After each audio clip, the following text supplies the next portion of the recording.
Baseball Club, the Matsu Miners, against your Anchorage Glacier Pilots. Today's contest is the Coca-Cola Bottling Company of Alaska Christmas in July Ballpark Takeover.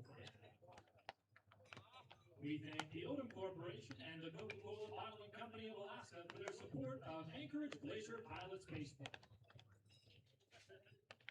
Any unwrapped toy provided tonight will be donated to APD's Angel Tree Program, which helps brighten families during the holidays. Remember, fans, Mulcahy Stadium is a non-smoking facility. Please be respectful of our fans in the seated areas. Designated smoking areas are along the fence on the far west side of the ballpark and along the fence beyond the restrooms on the third base side, away from any seating areas. Please note that cannabis is illegal within the ballpark. Please do not leave any valuables in your car when parked in any of the ballpark parking lots, and be sure to lock your vehicles. Enjoy our pilot's patio, but remember to drink responsibly. No alcoholic beverages or containers may be brought into or taken from the ballpark when you leave. Enjoy the games. Enjoy being a fan of Alaska League Baseball, and remember to show respect to our players, our coaches, and our umpires. The Anchorage Glacier Pilots Baseball Club assumes no responsibility for balls or bats that may come into the seating areas. Please be very aware of flying objects, including foul balls or broken bats that may come in your direction. Put down that cell phone and watch the game.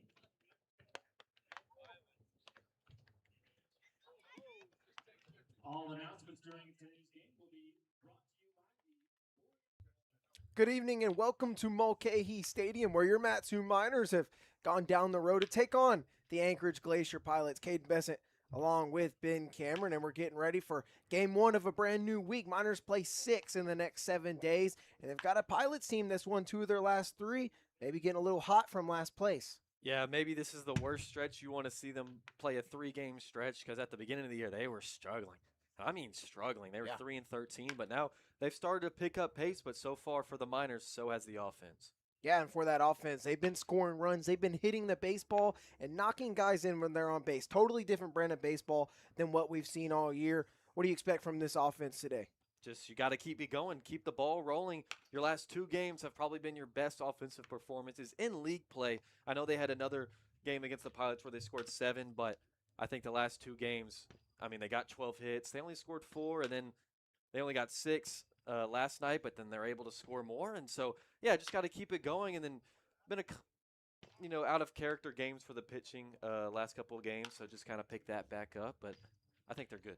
Yeah, it was 2 crooked innings yesterday in the win against the Bucks. You saw a 5-spot and a 2-spot. That is how you win baseball games. You put up crooked innings, make it tough on the opposing team. And also trying to make it tough on the opposing team is Kyle Chase from St. John's. Last time he pitched was on the 26th against the Oilers and only gave up 2 runs through 5 innings pitched. Got the win as well. What are we expecting from the Johnny? I don't know. The St. John's arms and Declan Spooner, too. I mean, they've been really, really good. You saw Brady Clark come in, pick up that save. He's thrown 8 scoreless. Kyle Chase has been really, really good. He only allowed those 2 runs in his 2 last innings, too. So the first 3, he was pretty much perfect. I mean, just got to have his stuff and keep going. I think he's good to go.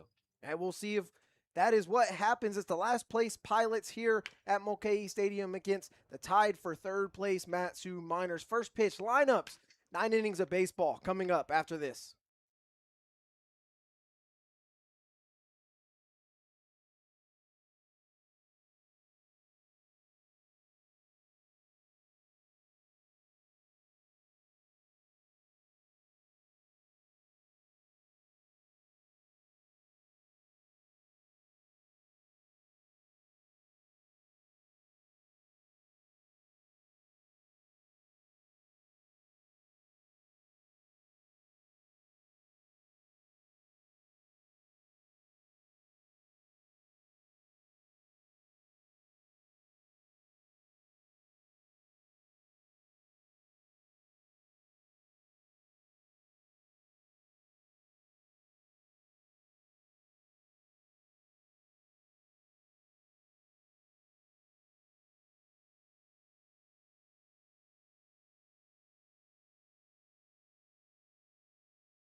Christmas in July ballpark takeover. The Anchorage Glacier Pilots would like to welcome to them Charles. Just a few moments away from first pitch at Mulcahy Stadium. Once again, I'm Kaden Bessent along with my broadcasting partner, Ben Cameron, as we get ready for game 1 of 6 over the next 7 days for your Matsu Miners, who are looking pretty good right now as of late offensively over the last 2 games. Let's take a look from last night's game and look exactly that offense. First off, we're going to highlight our players of the game. Matthew Blind, unfortunately, did break a couple of ribs. He is still here. He is not going to be playing, but 2 for 4 with 4 RBIs, 2 singles, scored a run. He was phenomenal offensively. Then Colin Roos, the starter. Just what a job by him. And let's take a look at Matt Blind's first RBI single. He drove in 2 in the top of the 5th to give the Miners a 2-0 lead. As you see, there's still a goose egg for the Bucks right there on the scoreboard because Colin Roos was absolutely nails right here. Looks like he's in a jam with the runner on first, 1 out. Boom, double play. 6 unassisted, 4-3 by Austin Park to get out of the jam. Roos had a phenomenal day on the bump, retired 15 batters via ground ball outs. And here we are in the top of the 7th. Tyler Akers, there's a pass ball that's going to get by, allows a run to score for the Miners, make it 3-0. Akers reached on a walk. He got to second. Matt Blind, once again, how do you do, Matty B? That one into right field. That scores 1 run in all the way from second. The speedy Tyler Akers make it 5-0 Miners, and just what a day that they had offensively, scoring 7 runs. And once again right here in the top of the 7th, Austin Park. He's going to hit one with Matthew Blind on first. Right after this, it's going to be a triple off the base of the wall to dead center field. Blind comes all the way around from first and scores. And you see Park getting in there with the triple, make it 6-0. Now watch Austin Park on third base right here. Pitch comes in. Soon as the ball goes back, no hesitation, he swipes home. And just like that, make it 7-0 Matsu, and they would come away with the win over the Bucks yesterday. And how about that? I mean, a 5-run inning, super rare to come by so far this season. Hopefully it becomes a normal thing, but what a job. One from Matty B right before he broke his ribs, just coming in huge. That was good to see from him. Park being Austin Park. I mean, he demolished that ball for that triple dead center. And Colin Roos, 6 scoreless. It kind of got away from him in the 7th, right? Talking to him, after his walk, hit by pitch, he thinks maybe, I was pretty gassed. He left a slider hanging, led to that single, and then the error, and then that inside the Parker that, unfortunately, you saw that collision with Pearson and Blind, which is why Blind had to go to the hospital and why he's not playing today. And for maybe the next week or so, I talked to him before. He said, I'm feeling good. Give me about a week to recover, and I'm good to go, baby.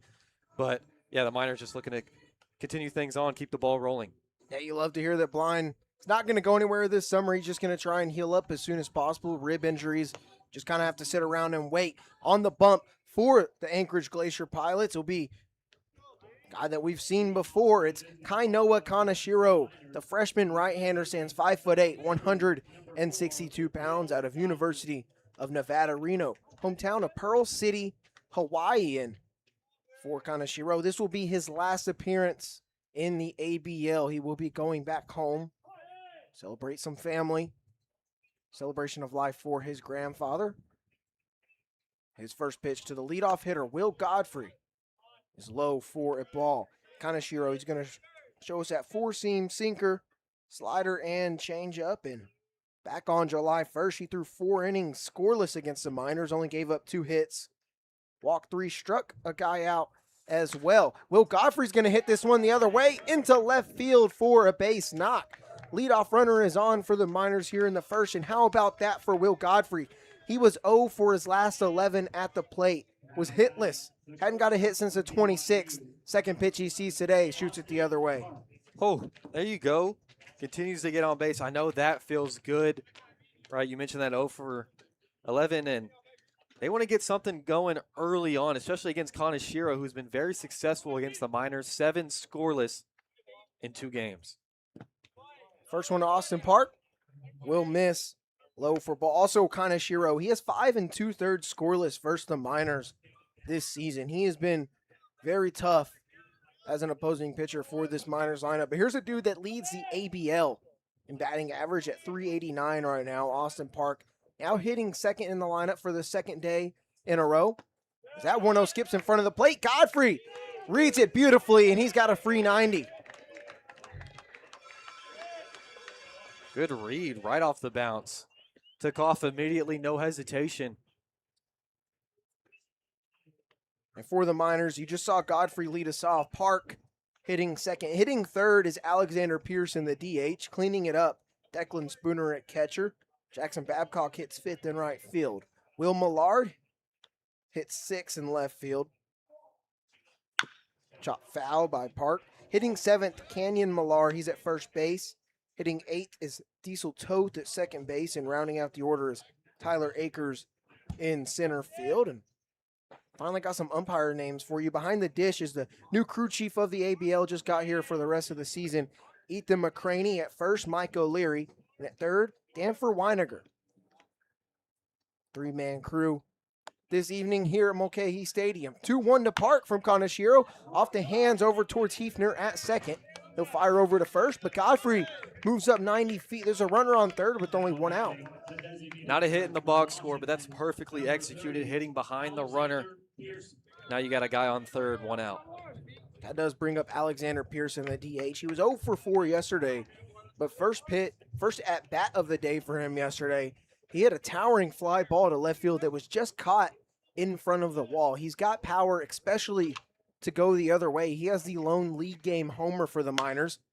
And it was a home run the opposite way against the Chinooks back in early June. Yeah, and that home run opposite way, too. Got all of it. Loves the fastball. So for the Miners, rocking the US of A jerseys. Darker navy blue with Miners in script across the chest. USA flag in the background. This ball's going to get away past Cortinas. And he's going to try and just tag Godfrey. Doesn't even flip it to Kaneshiro. 1-0 Matsu here in the first. What a job from Godfrey. You lead off with a single, right? You get to second on a great read on a ball that bounces right in front of Cortinas.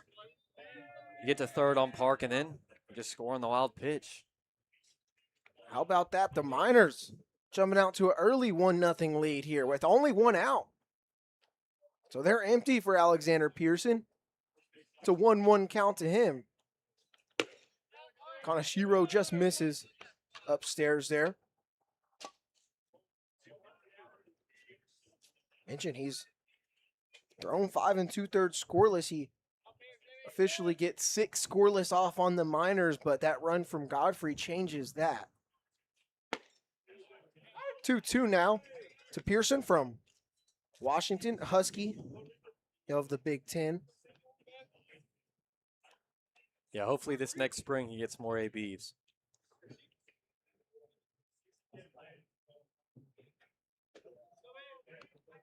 Now from the windup is Kaneshiro with him empty. Misses, count will run full. Declan Spooner is the cleanup hitter. He's on deck. Jackson Babcock is in the hole. Miners also rocking the white pants, of course.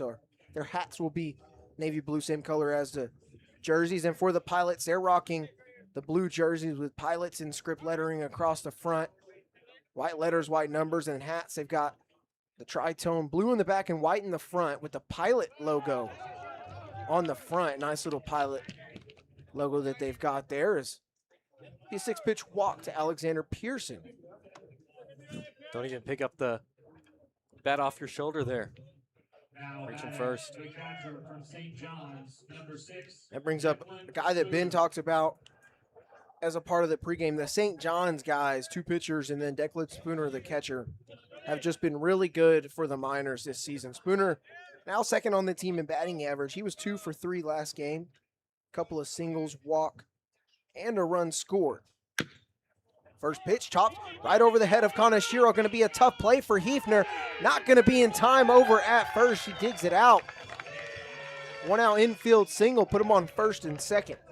There's another hit for him. And yeah, that's a super tough play. Just out of reach for Kaneshiro off the mound. And Pearson is actually going to run in front of Hefner, slow him down too. So hats off to Pearson too and being involved on that play.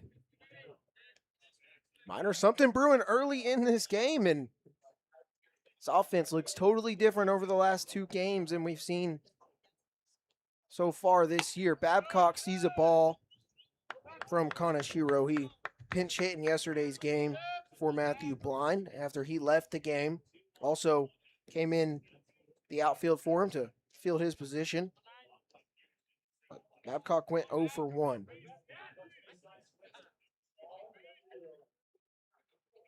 Kanashiro's 1-0. This is a high fly ball into center field.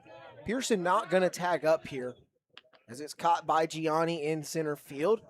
Everybody remains where they are. There's 2 outs in the inning. Yeah, just got under it a bit.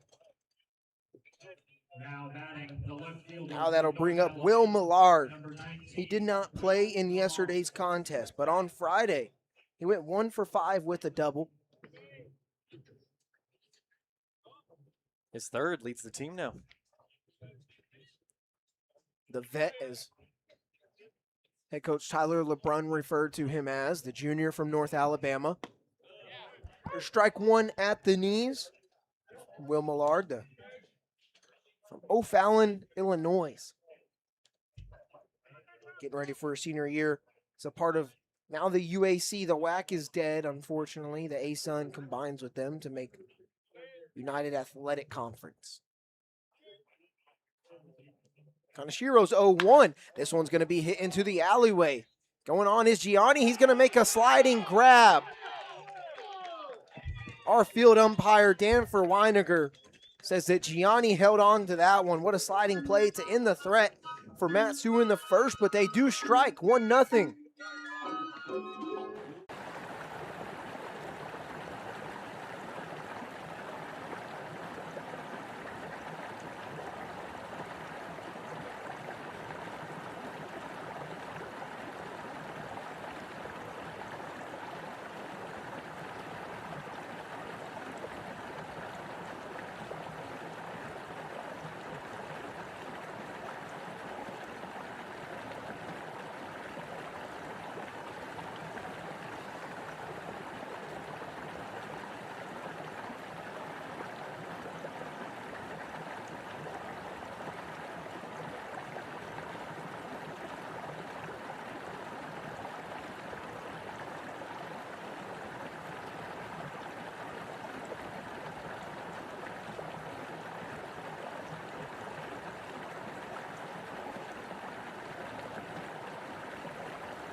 Bottom of the first, your Miners lead it 1-0 here early. Getting the start on the hill as there's Christmas music ringing in the background. Okay. Kyle Chase gets the start. It's the redshirt junior out of St. John's, hometown of Levittown, New York. Kyle Chase making his 4th appearance on the season, starting in his 3rd game. He's got a 2-0 win-loss record. Mentioned last time out on the 26th against the Peninsula Oilers in that Miners win. He got the decision, only gave up 2 runs through 5 innings. So far on the summer, Kyle Chase has thrown 10 innings, struck out 12. His ERA is a 3.6. So you'll see this Pilots order led off by Henry Verhamy. Chase deals, first pitch fouled off to the left side, 0-1. Yeah, last time out he was very solid. Just let up 1 run apiece in the 4th and 5th before his day was over. So it'll be Verhamy leading us off at short. Cooper Kunis is in right. He at second. Antonio Gianni in center field. That's third. That's 1, 2, 3 for the Pilots this inning. Drew Johnson hits cleanup at first.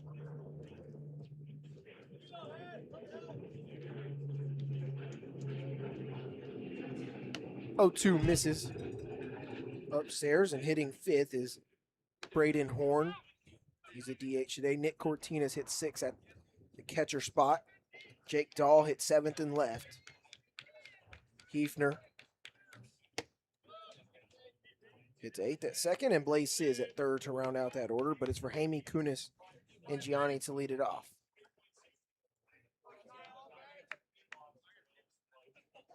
Two-two. This one's going to be hit in the air towards Akers, who's in center field. And Park almost had a play from his shortstop position, but it bounces through. And both teams will get a leadoff single.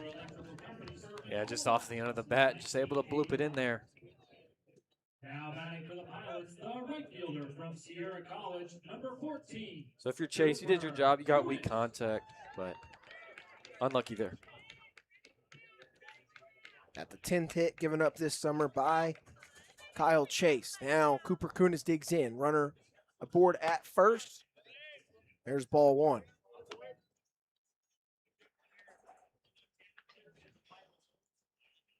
Kunis last time against the Miners was 1 for 2, couple of runs, a single, and also reached on a couple of walks.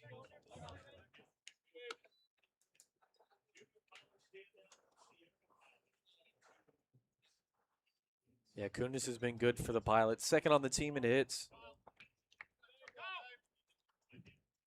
Team leader in RBIs. This one hit off the hands over in foul ground. Will Godfrey will run out of room that way. Lands on top of the restrooms. What's interesting to me, saw a lot of Toth at third and Godfrey at second, but they're going to switch today. Yeah, Godfrey played third. It's been a while, but he's back there today. Another one hit the opposite way. It will go foul and into the Miners bullpen. That foul ball brought to you by the Coca-Cola Bottling Company of Alaska.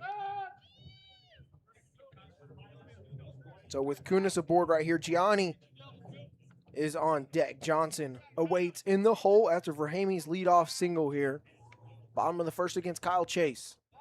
Check over that way on Verhami. He's back on a dive. The Miners on the road this season. This is their 9th game away from Herman Brothers Field. They're 5-3 though in away games compared to 3-4 at home. 2-2. Foul back. Do it again. That foul ball brought to you by I'm always scared for our camera. Yeah, right? Yeah. For the Pilots, number will be a bit deceiving, but they're 3-5 at home and 2-8 on the road, but they play games against the Bucks here, which they both share this field. So, I mean, it's a home game regardless, if you ask me. It's a hard shot into right field. Given Chase's Babcock, it's going to get down and two-hop off the wall. For Hamey's all the way to third. He's being sent home. Toast throw from the cutoff spot. It's going to be in time. They gun down Verhamy. Tries to go from first to home on the double by Kunis. But it's still 1-0 Miners, and there's the first out. I mean, that ball was roped from Kunis, but that is a perfectly executed relay to keep him off the board. That's beautiful. Strong throw from everyone. So that is 9-4-2 by the Miners right there to get Verhamy out, going home. Great defense right there from Matsu. Antonio Gianni now. Runner in scoring position with one out. Chase will kind of just toy over there at Kunis.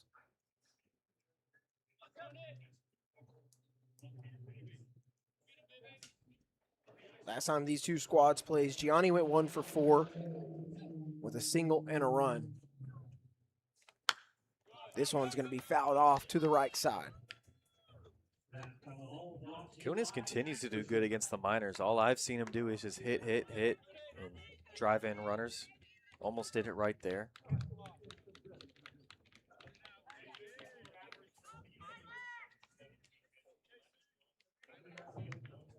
So 1 count to Gianni here.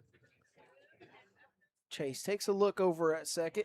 Fires home the 0-1. This is one going to get up the middle for a base hit. They're going to send Kunis home. Throw will not even come that way. So it's a 1-out RBI single. 1-1 here in the bottom of the first with only 1 out. Yeah, rough start for Chase so far. 3 straight hits. He's lucky that he has 1 out.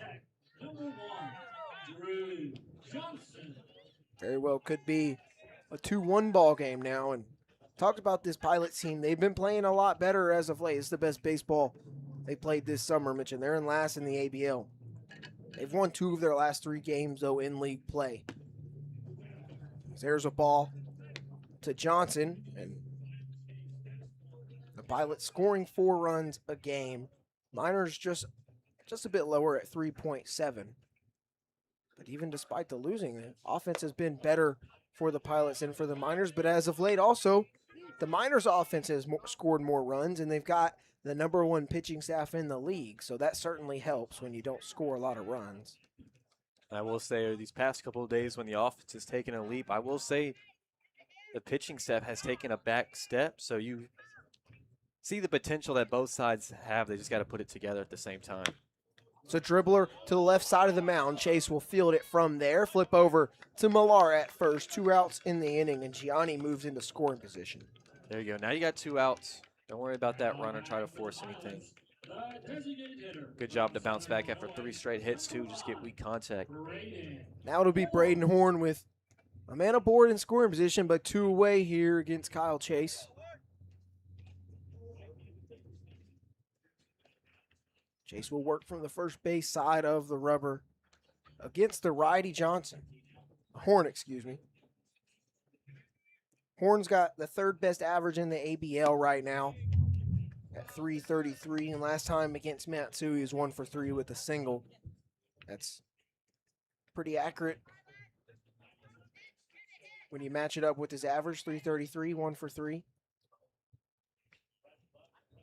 That game was back on July 2nd last time these two squared off. Foul back 1-1. As good as Horn has been, he has struggled with the swing and miss. Struck out 19 times in 17 games. He's striking out over a third of the time. Chase will come set. Long pause here. 1-1 to Horn. So it's going to be a fly ball into center field. Now going back is Tyler Akers. He's got it. That's the 3rd out of the inning, but the Pilots, they score a run on 3 hits, strand a runner in scoring position. It's 1-1 as we go to the 2nd.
Top of the 2nd, we've got a 1-1 ball game through 1 here at Mulcahy Stadium between the Pilots and your Matsu Miners.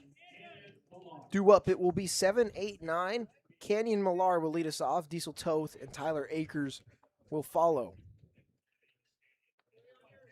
Will Godfrey had a leadoff single in that first inning against Kaneshiro. He came around to score after a wild pitch, ground ball that moved him over, and then another wild pitch. Miners were able to get 3 total base runners aboard in that top of the first. They stranded 2, Pearson and Spooner. Here's a 1-0 from Kaneshiro. Millar is going to hit this one towards Hefner at second. vacuums that one up. And there's one gone. That's a second put out by Hefner. Especially for a wood bat, there's another really hard ground ball from Millar. So he's got the strength there. I think he's just got to, he's got to elevate just a bit. You've seen him do it a couple times over the past couple of games. He's got a triple, a double, line drive, single, so he can do it. Now Diesel Toth digs in here in the 8 spot, and he's at second base today. He's able to make that strong throw home. That was a huge out by Diesel Toth. And we've seen him at third a lot too, but he's going to chop this one. It's going to go fair down the third baseline. Fielded by Sizz and back picked by Johnson. And there's 2 outs quickly on 2 ground balls. Do like the aggressiveness. Mentioned the minors.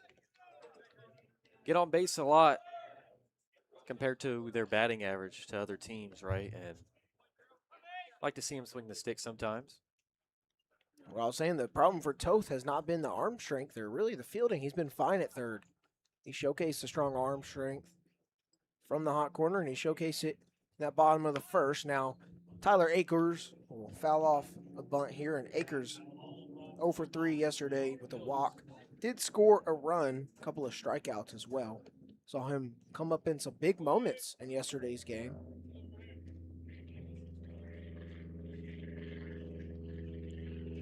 0-1 upstairs for a ball. Akers will certainly be patient at the plate and watch a lot of pitches. Work the count really well, knows how to draw a walk. Yeah, I was going to say, I think he's the most patient guy on the team. Swings and misses at strike 2. Godfrey a close second, I would think. Enoy close as well. But yeah, I still think Akers takes it. Had back-to-back at-bats with 2 guys in scoring position, and he struck out looking and took a walk, so split it there. 1-2's outside from Kaneshiro.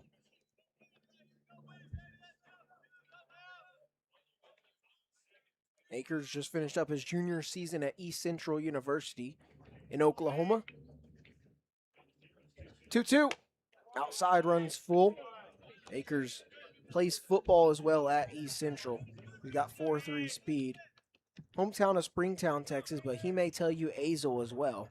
That's where he went to high school. Azle Hornets. Kaneshiro's payoff to Akers.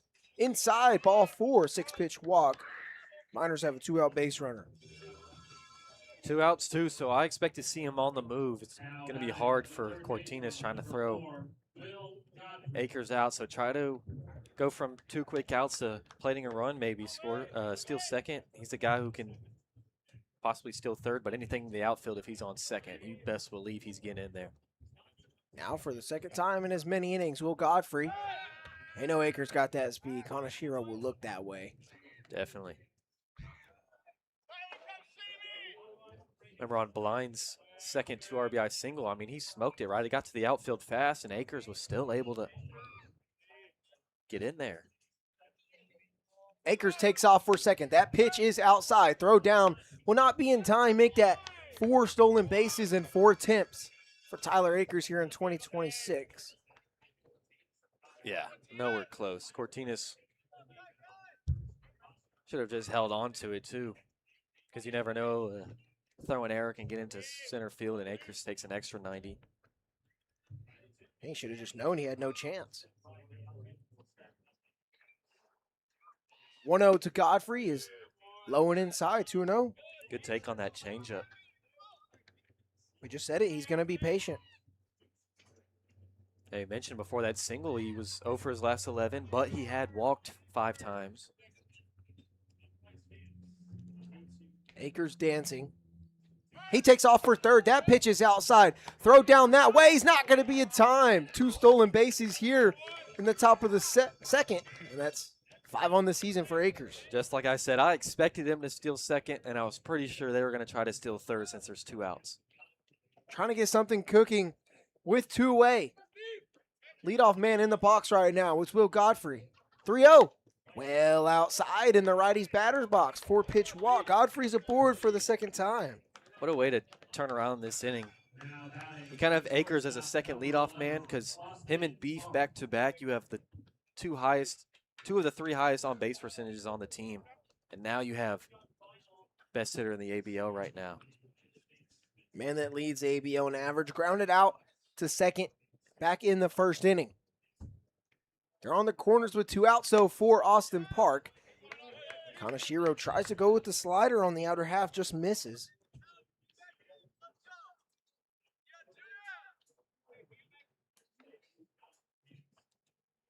And Kaneshiro had gotten to 6 scoreless against the Miners after that first out in the first inning, but that has been broken up by the Miners after Beef scored on a wild pitch. And really on his own terms, he had 2 wild pitches. You can maybe say that first one that got Beef to second, possibly a pass ball, but it is hard for Cortinas to handle. It's 1-1 to the BYU Cougar. Godfrey's going to get picked over at first. He's back safely. They had him moving toward second base when Kaneshiro picked over. That was close. Yeah, that was a good move. If that throw was perfectly placed right in the pocket for Johnson, yeah, Beef's gone.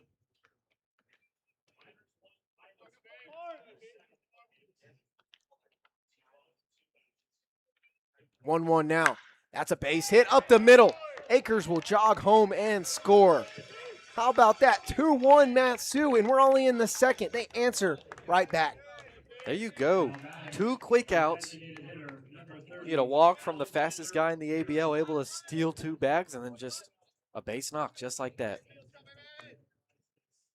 You wonder where this has been all summer, but you don't complain at all. The Miners have really battled throughout the whole season to be where they are in the standings, tied for second or third, whichever way you want to look at it. So Pearson will hit this one to Hefner at second. Over to first, and that is the third out of the inning, but not before Austin Park adds another one for Matsu, 2-1. We head to the Pilots, half of the second inning.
Bottom of the second at Mulcahy Stadium, 2-1. Your Miners lead the Glacier Pilots here. In the bottom of the second, it's 6-7-8. Due up for Anchorage, Cortinas, Dahl, and Hefner against Kyle Chase. In his second inning of work, first one. Bottom of the second is a strike to Cortinas. See if they can put up a goose egg in the bottom of the second and win the second inning. It was a draw last time out. And it's been a problem, not a problem per se, but I've just noticed that anytime the Miners score as of late, the other team responds right back. We saw that happen yesterday. The Miners put up absolutely insane 5 spot in the 7th, but then, leading 7-0, the Bucks came back and scored 4. Just upstairs on the 1-1. And you saw it last time against the Pilots too, that 3-2 loss. It was 1-1. And, the Miners put up 2. to take the lead, and the Pilots respond with 2 of their own right back, and they end up winning. Fly ball in shallow center field. Tyler Akers has to keep on coming. And he makes that play. There's 1 out in the inning. Now batting for the Pilots. Yeah, good job from Chase. Led off the game. 3 straight hits. Got a run in, but since then, a ground ball right back to him, and then 2 weak flyouts. Now it's Jake Dahl. Back on the second against the Miners. He went 0 for 4 with the strikeout. He's in left field today. Chase first offering, going to be hit on the ground, back picked. No, it's off the glove of Canyon Millar. There's no play for Matsu there. It's going to be an E3. It's a 1-out base runner. That's rough. It looks like he was trying to race a Dahl to the bag before he even had the ball. So it hit off the side of his glove, trickled away. Took his eye off of it. 8-hole hitter Zach Hefner. I've said his name a few times already. He's at second today, but Dahl's aboard at first with 1 out in the inning. First pitch, up and out. So you see a poolside shift for the Miners. Godfrey over at third. He's plenty of steps away from that third baseline. Park shades a little bit over to his right, but he's close to second base as well. It's going to go on that right side of the infield. Flip to second for 1 and on to first. Inning-ending double play. Kyle Chase allows a runner aboard on the error. But after that, double play does it. 2-1 Miners. So we head to the third.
We've hit the third inning at Mulcahy Stadium. Your Miners lead it 2-1. They win.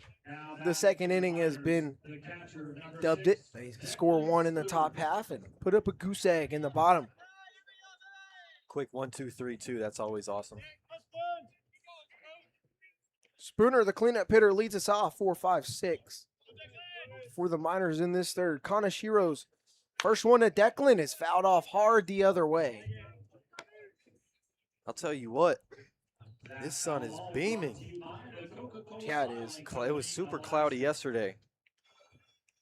Almost chilly. Yeah, today it's rough. The 0-1 from Kanashiro is going to be chopped over towards Hefner at second. On to first, and already in this third inning, Hefner now has 4 putouts. Yeah, he seems to just be a magnet. Every time when we play the Pilots, it's always all over the place. Got to tip your cap. Now Babcock, who's 0 for 1, flew out to center field back in the first.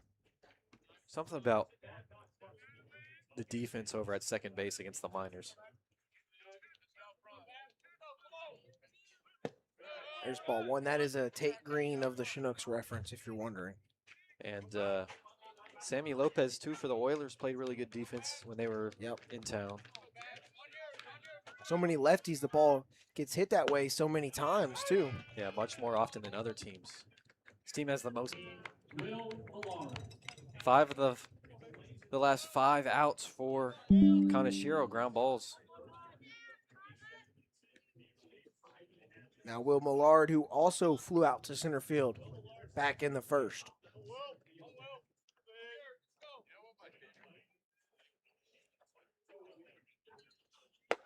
First pitch. It's a slider front door for strike one.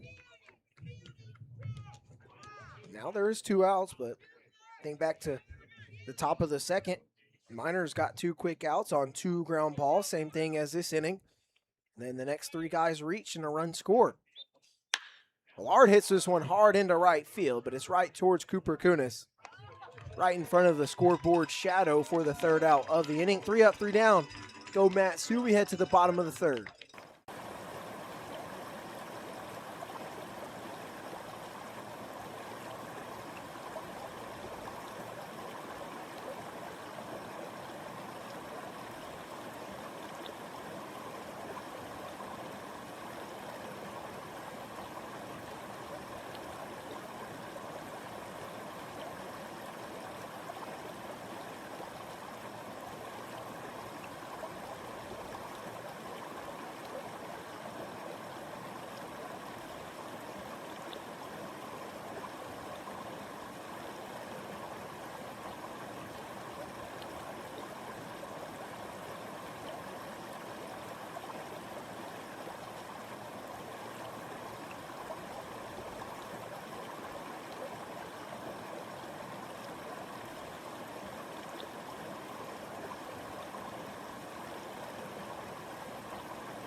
Bottom of the 3rd here in Anchorage, 9-1-2, 2 up for the Glacier Pilots. Blaze Sizz leads it off with Verhamy and Kunis. 2 up after that. Kyle Chase still out there. Very solid work last inning. His defense has done a phenomenal job behind him. Regardless of the error by Canyon Millar at first with 1 out in the inning that allowed Dahl to reach. Right after that, boom, ground ball to Diesel Toth at second for a 4-6-3 inning-ending double play. And Toth has also made a great throw from shallow right field with as the cutoff man home to steal a run, or to stop a run from scoring, that is. So Toth has looked pretty good over at the second base spot. That shovel flip for that double play was really quick. Only way they got Hefner. It's a weak fly ball into shallow left field. Park will have it just barely into the outfield grass. And that's the first out of the inning. There we go. Just keep getting weak contact. That's all he's done after that RBI single. It makes me wonder the way the Miners pitchers have been the last 2 games. Think back to yesterday with Colin Roos. Absolutely dealt. Jay Siola the game before. Absolutely dealt. But then when they got into the final inning that they appeared in, it all fell apart and at least 3 runs came across the score. You hope the way Chase is pitching right now over, the last 4 outs he's recorded, let's not get ahead of ourselves, right? You hope he's able to do something similar but avoid that little spurt right before he leaves the game. Yeah, LeBron mentioned post-game in that Ziola game. He left him in. He said, it's probably my fault. I left him in a little bit too long. I wanted him to persevere and push through it. Didn't go his way. That happens in the game of baseball. And then Roos, back-to-back games, I believe he wanted to push him through it, let him get through, because he had been mowing down hitters, right? So, see if he can get through some adversity. But Roos said he kind of got tired at the end, hung a pitch, led to what happened. 2-2 to Verhamy here. As World Cup's going on, that USA game, unfortunately, over in favor of Belgium. There's a soccer game going on behind left field, though. Called strike 3, front door breaker from Kyle Chase. There's 2 outs. It's a good way to pick up your first K of the day. Freeze him. And got a little footy going on in left field. And another baseball game, straightaway center. A lot of activities on the east side of Anchorage on this Monday. Beautiful weather, about 65 degrees and partly cloudy, mostly sunny. Yeah, I'm upset USA got whooped. Yeah, it was embarrassing. Yeah, Belgium owns us. Beat us in 2014, now on our own turf, man. Sucks. I don't even like their waffles all that much anyways.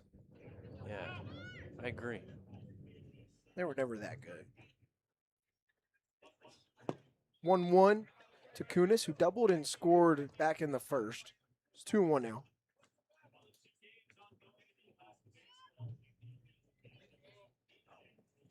Defense straight up here with 2 outs in the bottom of the third.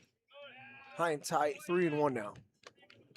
I think that was a pretty good sell from Kunis doing the slight limbo action because they didn't look too close to actually hitting him. Galche's trying to avoid allowing 2-out base runner, but he does right here. Kunis will reach on the walk. He's on for the second time. Feels like we just can't retire Kunis. Gets on base. The center fielder from New Mexico, number 7, Antonio Gianni.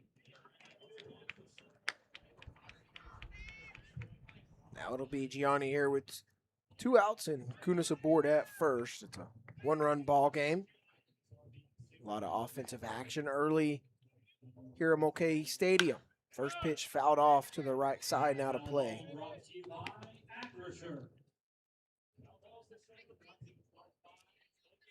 Yeah, Gianni able to pick up RBI number 11 on this season last time up. Stop him from possibly getting 12 here. Ball in the gap. Should score Kunis. Chase comes set, the 0-1. Weak contact and fouled straight back, 0-2. And a good 0-2 count here. Can use probably any pitch in your repertoire right now. Chase in the driver's seat, an 0-2 count against 3-0 hitter Gianni. RBI singles last time up. Already taken off for second is Kunis. Picked back that way by Chase. They got him. Kunis tries to get fancy with it, but Chase says, not today, brother. Just like that. Still 2-1 Miners. As we head to the fourth.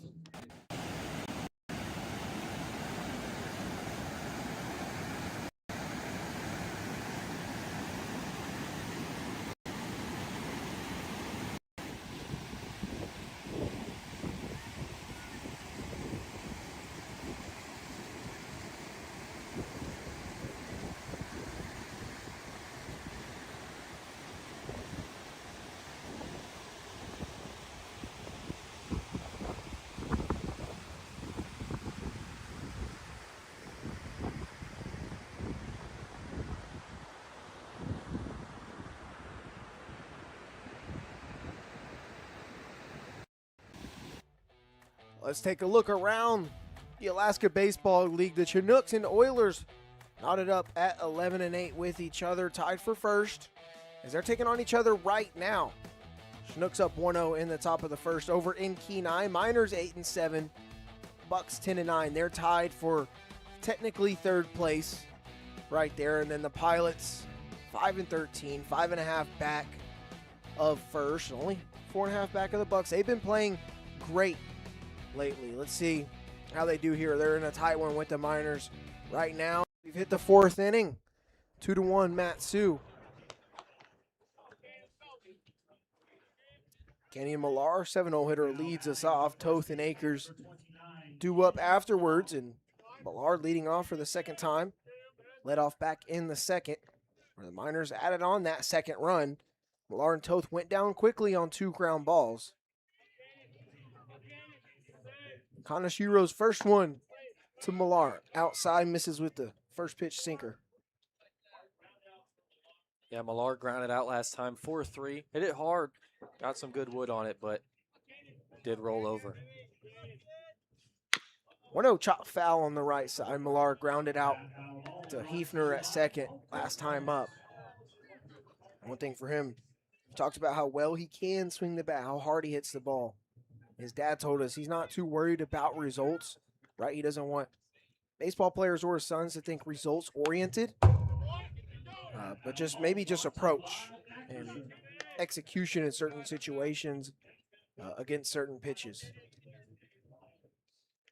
It certainly would probably take the advice of a former big leaguer, that's for sure. Not a bad idea. 1-2 misses outside, tied up count here to Millar. And I'll tell you what, if you want to connect it to something, Erling Haaland growing up in Norway, right? They focus more on participation. People kind of diss on them, say they won't get any competitive players that way, but now you have Erling Haaland. Hard shot up the middle off of Kanashiro's glove. It lands in no man's land. Siz picks it up, but there's no play. Give Kenyon Millar an infield single. There you go. Smoke that one. Definitely was going to get up the middle if it got past Kanashiro, so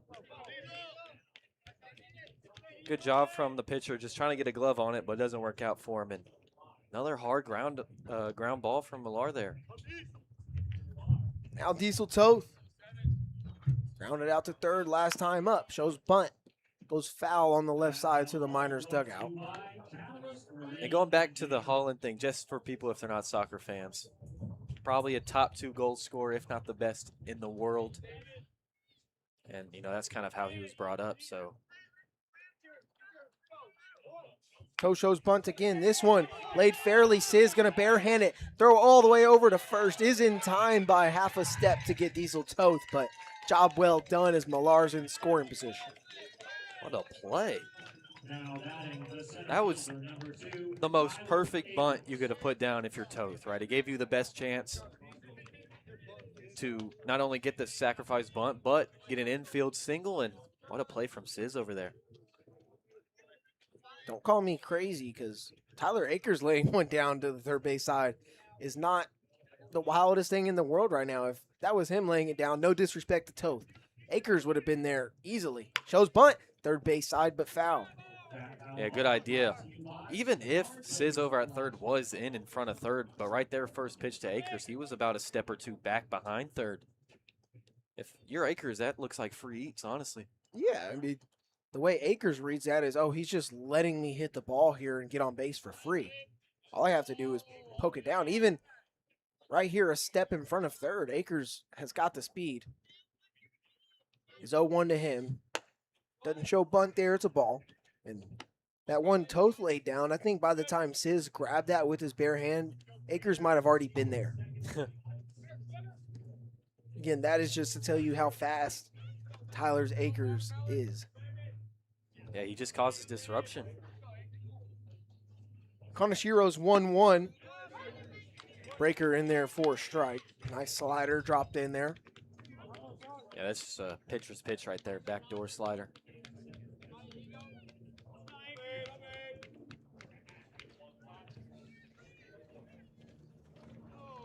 One out in the inning, Kenyon Millar aboard at second base. Kanashiro's 1-2 is way outside. It gets way past Cortinas, the catcher. It's a wild pitch, and Millar moves up 90 feet. He's at third. Another wild pitch from Kanashiro, and he took a triple take over at second. So Millar, I mean, I wouldn't think he's a threat to take off for third, but he's clearly in the head of Kanashiro. So it's tight pants. Got to be the tight pants distracting him. At 2-2's in the righty's batter's box. I think this is in the head of Kanashiro. Look at second. Okay, look at, whoa. Those are some tight pants, dude. Double take. Triple take. I You can go like, see his dude, underwear. those are nice legs. Then boom, the wild pitch. Akers walked and scored back in the second. Payoff pitch. Inside, ball 4, 2 walks. On the day for Tyler Akers. Put him on the corners. Only one away. What a job. And Akers, I would think almost a guarantee he takes off for a second here with it open. They may not. they probably won't try to throw him out. One, because he's Akers. Two, Millar on third. You don't want to risk a missed throw scoring another run. How about this offensively for the Miners? They are putting pressure on the Pilots. Pitcher Kaneshiro and their defense. We're only in the fourth. Now leadoff hitter Will Godfrey. There goes Akers. Pitch outside corner for a strike. No throw. So now 3 stolen bases on the game for Akers. Yeah, that's just free eats.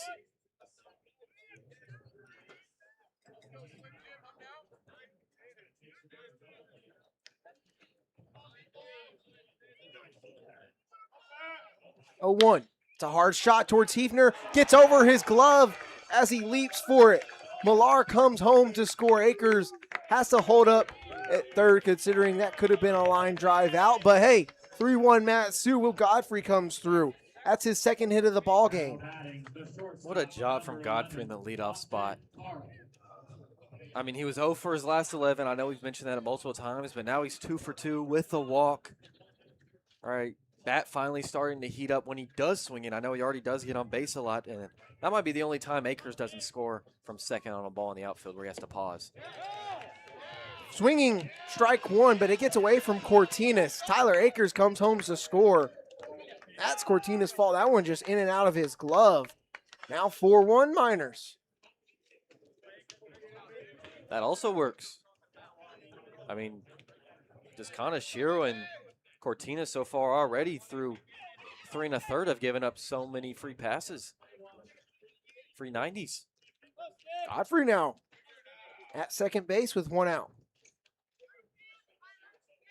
0-1 to Park is inside. 1-1 to him, Alexander Pearson. Or let me say Alex Pearson. I had to make sure if he was okay just going by Alex. He said, yeah, I prefer it. It's like, well, I saw your leg guard, which he's actually not wearing today. He said Alexander. I just wanted to make sure, you weren't like Matthew Blind, who don't go by Matt. You prefer Matthew. It's like, no, you could just call me Alex. And I was like, all right, cool. And I was like, well, why is there your full name on your leg guard? He said, my mom made me. I was like, that sounds about right. Yeah, moms, they'll be like, that's the name I gave you. Better rep it. 'Cause, hey, I'm Benjamin. I'll just go by Ben.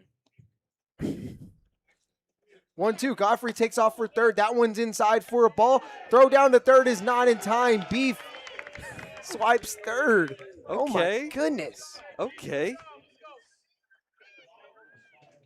Beef, I didn't know you had that in you. Still in third. It's a good throw from Cortinas, too, but, of course, doesn't matter. For reference, Will Godfrey, 5'7", 183 pounds. He's beefy. Swiping third just like that. 2-2 is low. Full count to Park. I would say pound for pound, Beef and Pearson are the biggest guys, right? There's actually a conversation yesterday at the team dinner of who weighs the most on the team. They were super worried about that. 3-2's hit into left field for a base hit. Godfrey will come home and score easily. It's an RBI single for Austin Park. 5-1 Miners in the fourth. Park being moved to that 2 spot has done things for this offense. We mentioned that major league teams, they know the analytics, they know the statistics. If you have your best hitter, which it has been Park for the Miners, in that 2 spot, they will see more clutch situations, and Park has come through in those clutch situations. Towering fly ball from Pearson on the first pitch he sees, and in shallow left field, Verhamy makes a grab. Now 2 outs in the inning, and for Austin Park, his last 2 plate appearances, RBI singles. How about that? A guy that leads the ABL in batting average and stolen bases, by the way. Has not seen many RBI opportunities. He only had 4 coming into this game. Nowhere close to the best on the team. Now he's got 6. All in the past couple of games, he's been coming through. 3 of those RBIs today and yesterday. He takes off for second, and that ABL lead in stolen bases extends. That's the 10th on the season for Park. How about 5 already? 5 stolen bags for the Miners. They are just bullying Cortinas right now. You could argue that they're just bullying the Glacier Pilots right now. Definitely. They've still a lot of game left to play, though, so you can't get comfortable. Fouled off by Spooner. It's 1-1. So Park 2 RBIs today. He had one yesterday here against the Bucks. And then back on July 2nd, he had 2 more RBIs. I mean, 5 of his 6 this season have come within the past 4 days. When he was in that 2 spot, yeah, right? Spooner below the knees, looks at a ball. But I think also, too, fortunately, before Blind unfortunately got hurt, too. He got moved up to that leadoff spot. He was hitting better than when he was in the 2 or 4 or 5, wherever he was. And now you have Godfrey in the leadoff spot, getting it done in front of Park. 2-1 to Declan. Backdoor slider. 2-2 now. He's going to ask our home plate umpire, Ethan McCraney, about that call. And coming into this game, Spooner was second on the team in batting average at .280. He's got a single and a ground out in today's ball game. Trying to come through with 2 outs. Miners looking for maybe their 4th run of the inning. Kanashiro's 2-2 in the other batter's box. Runs full. And I was down there before the game. Mentioned Kanashiro, this is his last game this summer. He's going back home to Hawaii. Said, hey, he's got y'all's numbers so far. And this is his last game. Maybe send him off on a root send-off, and they've done it so far. Payoff, a hard ground ball to Hefner at second. He gobbles it up on the first. That will end the inning, but Matsu adds 3 in the 4th. They took a 5-1 lead into the bottom half.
Three, 4, 5 due up for the Pilots in this bottom of the 4th inning. And look at that scoreboard. Ain't it sweet? Sweet as sugar, some might say. Sweet as sugar, capital S. 5-1 Miners. Bottom of the 4th. This last 3 game stretch for them, including today's game. Totally different ball club on offense. Most definitely. Kyle Chase out there with a 4-run lead. First pitch is popped up by Gianni in foul ground. Declan Spooner. Now Kenyon Millar cuts him off, catches it right over him. There's a first out of the inning, and luckily they were not running full speed because we know that can lead to bad things. Yeah, I mean, you heard people yelling and communicating, so just I don't think someone wasn't listening right. Got to be better on that part. Luckily, you're still able to come down with it. But if you're Kyle Chase now, you got a fresh 4-run lead. You got a lot of space. You should be comfortable. Win this inning. It's a hard shot towards Park. Jumps, but not able to make the catch. In shallow left center, it's a 1-out knock for Johnson. Yeah, that's just a good hit. Jumped on the first pitch. Now batting for the Pilots, the designated hitter from Now Braden Horn will dig in here. So 2 pitches in the inning for Kyle Chase. Got to pop up. Now a single. Also saw Meterson in the chat saying, any parents or grandparents watching the game tonight? We did get to meet Austin Park's grandma when they were here. I don't know if they're still here or not, but if Park family is watching or Mrs. Park, thank you for tuning in. Lovely meeting you. A lot of parents, family in right now. Will Godfrey's are in. Matthew Blind's father is in. Millar family still here. It's a fly ball to right field. Babcock going over to his left, and he makes the catch for the second out.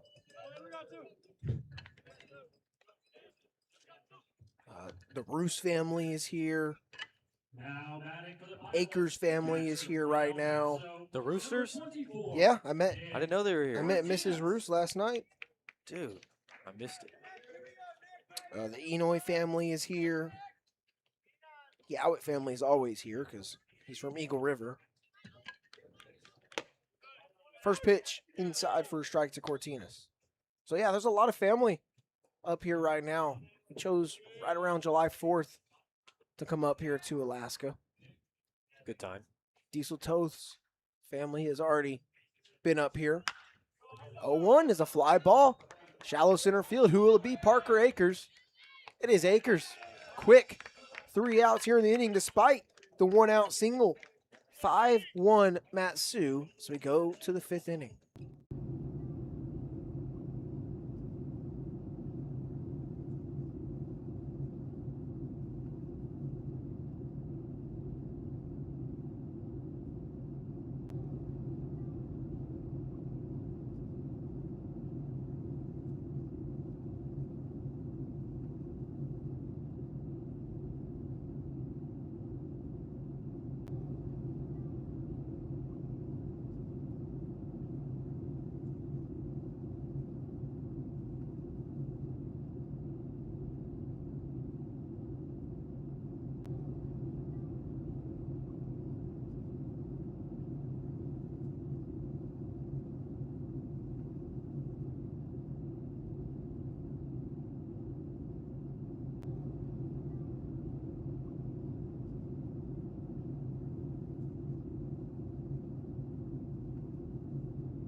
Top of the 5th. We're rolling through this one. Here at Mulcahy Stadium, hour and 5 minutes so far. Has us 5-1 Miners in the top of the 5th for Jackson Babcock. Hitting for the 3rd time already tonight. 5-6-7 due up for the Miners. The Babcock, Millard, and then Millar. Kanashiro still out there despite the 3 spot given up last inning. It's a ball to Babcock. Yeah, I'll just assume, hey, it's his last game. Just let him go as long as he can, I guess. 1-0 is low. 2-0 now. Maybe they're looking for him to bounce back and let him finish on a clean inning instead of a 3 spot. I get it. No action in the Pilots bullpen right now. 2-0's outside. I mean, maybe this is also the Pilots trusting what their offense can eventually do. They've had a base runner reach in every inning so far. They've been able to threat. 4-pitch walk to Babcock to lead us off in the 5th. I will say, you don't want to leave him out there to die. It is tough to watch. Saw our fair share of that in Texas State. Whether it would be a Texas State guy or an opponent, you know how explosive that offense could be. It's tough to see a pitcher out there to die.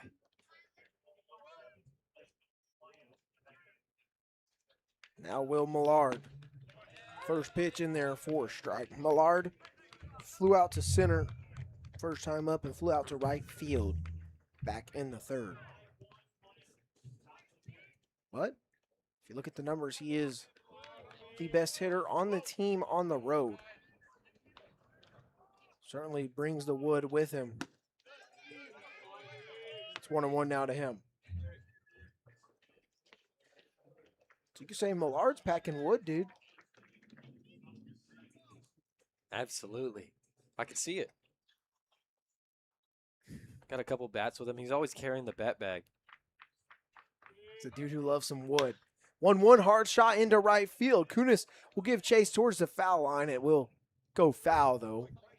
That panel all brought to you by the Insurance Center.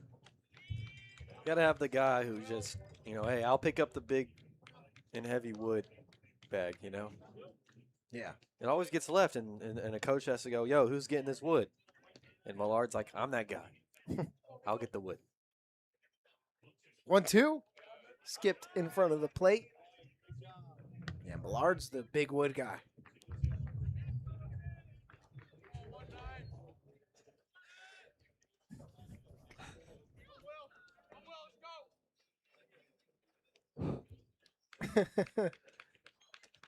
Two from Kaneshiro. Check swing did not go.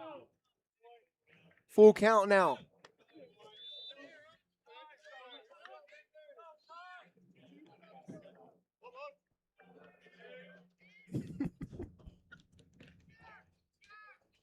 Canyon Millar is on deck.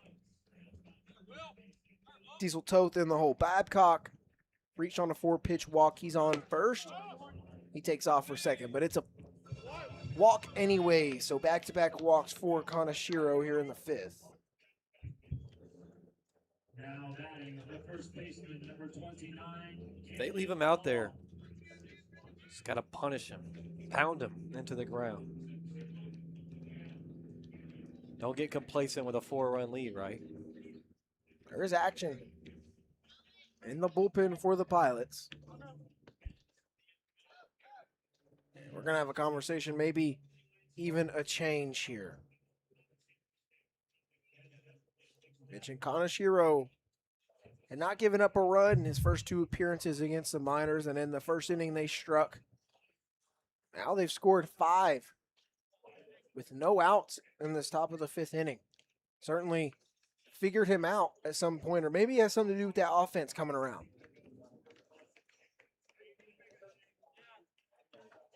There will be a new pitcher coming in for the Pilots, and that is the summer for Kainoa Kaneshiro. As he exits the game, both base runners will belong to him here in this top of the 5th. We'll take a break as the new arm loosens up.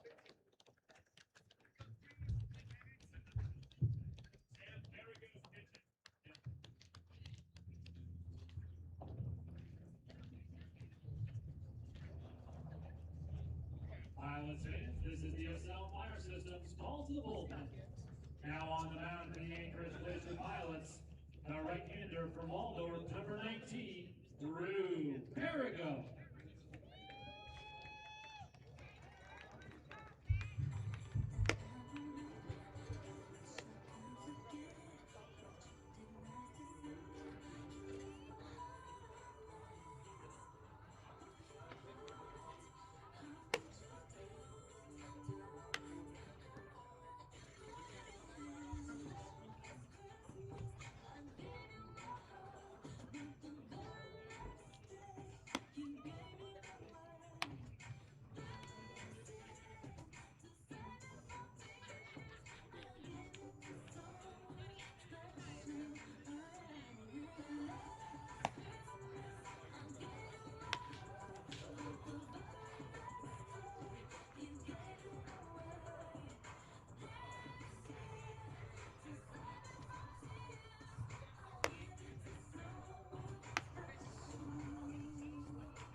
Drew Perigo on the bump for the Glacier Pilots in relief of Kainoa Kaneshiro.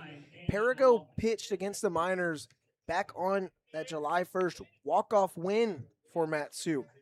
He got through 2/3 of an inning, but he gave up 1 run unearned and got the loss because he tried to pick off Declan Spooner at first, but he faked the throw, leading to a balk that allowed Matthew Blind to score the game-winning run. Now Canyon Millar with Babcock at second, Millard at first after back-to-back walks by Kaneshiro to lead off this inning. There's a ball, 1-1 now.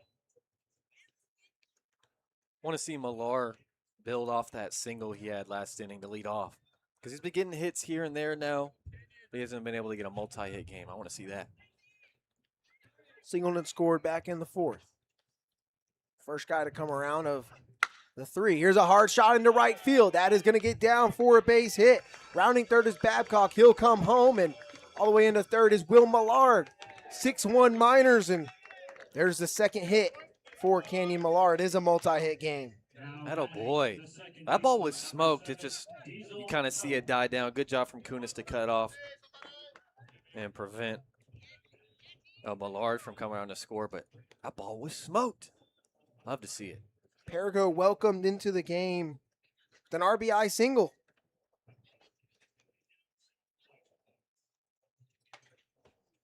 Diesel Toth now digs in. Here's a hard shot into right field. It gets down in front of Kunis for a base hit. Millard gets sent home, and that one gets away from Kunis. And not paying attention is Canyon Millar. He could be on third right now, but he slid into second and didn't even peep Jackson Jarvis over at third. I kind of understand it, though. That ball was roped to right field. He had to pause to make sure he didn't get caught, so he's sliding in a second, make sure he's not a force out from right field. Happens. So now back-to-back RBI singles for the Miners after Babcock and Millard reached on walks to start the inning. So both those runs charged to Kaneshiro. 7 of those belong to him. Beautiful bunt, third base side by Akers. Sis throw on the run, gets Akers by half a step, but second and third with only 1 out in the inning. Beautifully executed. I mean, you do a job. You hear he's getting the golf claps and whatnot. What a play over there by Sis. On the move, full speed ahead towards home. Feet off the ground, sidearm throw.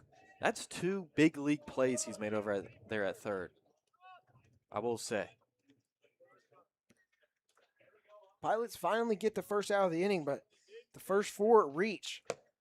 Second and third with 1 out for Will Godfrey.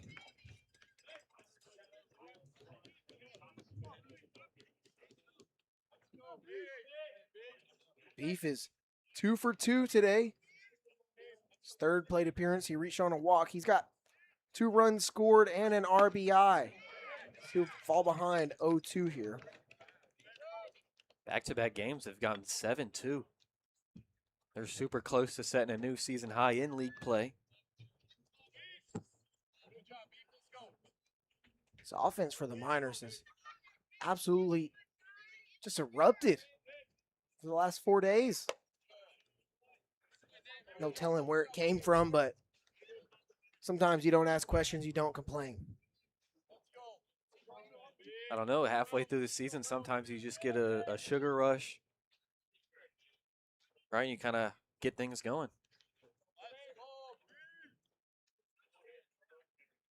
One, 2 to Godfrey. High fly ball. Going to be in shallow left field. Sis, Verhamy, Dahl all give chase. Shortstop Verhamy gets it. Nobody will advance here. And it's 2 outs here in the inning. I mean, Beef, the previous 3 plate appearances had, 2 singles, 2 runs scored, an RBI walk. Amazing. And that one, he just gets it a little bit under. Can't get all of them. But Now, good bounce back from Perigo. Austin Park. Perigo gave up 2 RBI singles. Second, he entered the ball game. Millar's at third. Toth is at second. Wave and a miss at strike 1. Back-to-back RBI singles for this guy right here, Park. Batting over 400 now, leads ABL. I mean, come on. He's a pitcher. He's a pitcher. At Brigham Young University. Nearly hitting 400 right now. 0-1 off the hands towards Hefner at second. On to first for the third out of the inning. The Miners strand 2. But on 2 hits, they score 2 more runs. 7-1 lead. Let's go to the bottom of the 5th.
Bottom of the 5th, MLK Stadium, 7-1 Miners.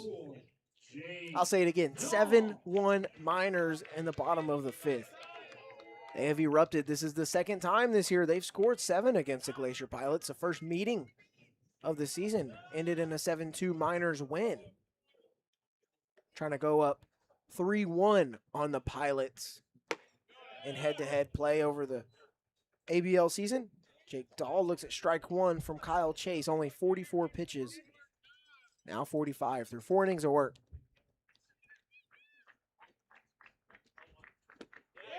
Half swing. He went around. Strike 2.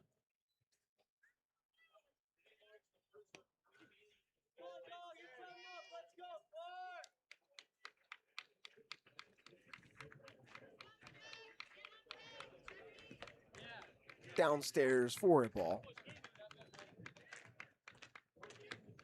Mention this is a Miners team that was hitting .211 on the season coming into this game. Well, so far they've already got 7 hits in this ball game. They've averaged 3.7 runs a game. They've already got 7 runs in this ball game. Maybe it's a cottonwood in the air. I don't know. Maybe.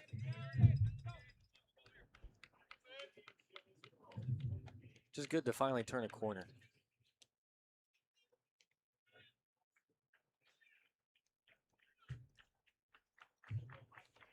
Chases 2-2. Swing and a miss. Strike 3.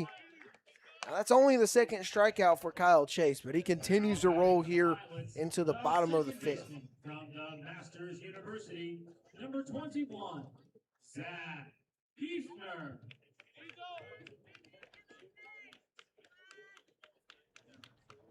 Now the A-hole hitter Hefner digs in. He grounded into a double play to Toth. It's in the second inning.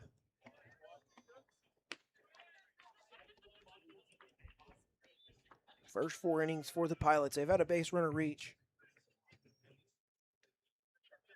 Hefner trying to be that first one here in the 5th. There's a strike from Kyle Chase. Good high fastball right there. Just now getting past 50.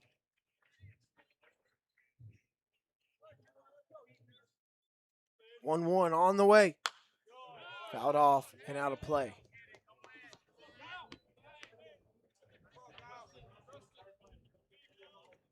Foul ball brought to you by the Google Oil and Company of Alaska. Already one strikeout in the inning, 2 on the day. Weekly chop foul. That foul ball brought to you by Chris Holmes.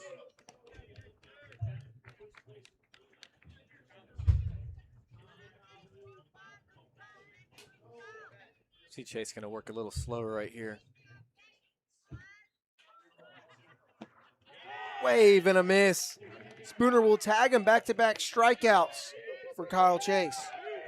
Hey, if you got a 6-run lead and just now you're settling in and getting punchies and whatnot, got to be a good feeling right now. Looking good so far. Now Sizz digs in here, 9-0 hitter. 0 for 1, popped out to short his first time up. And this is now the third start in a row. I think you can say the Miners pitchers got off to a very strong start. Can he maintain this effectiveness and efficiency? Or will the Pilots get a few runs off of him before he exits the game, as happened to Bruce yesterday and 2 days ago against Viola? Would be nice to see a Miners pitcher go out on their own terms, right?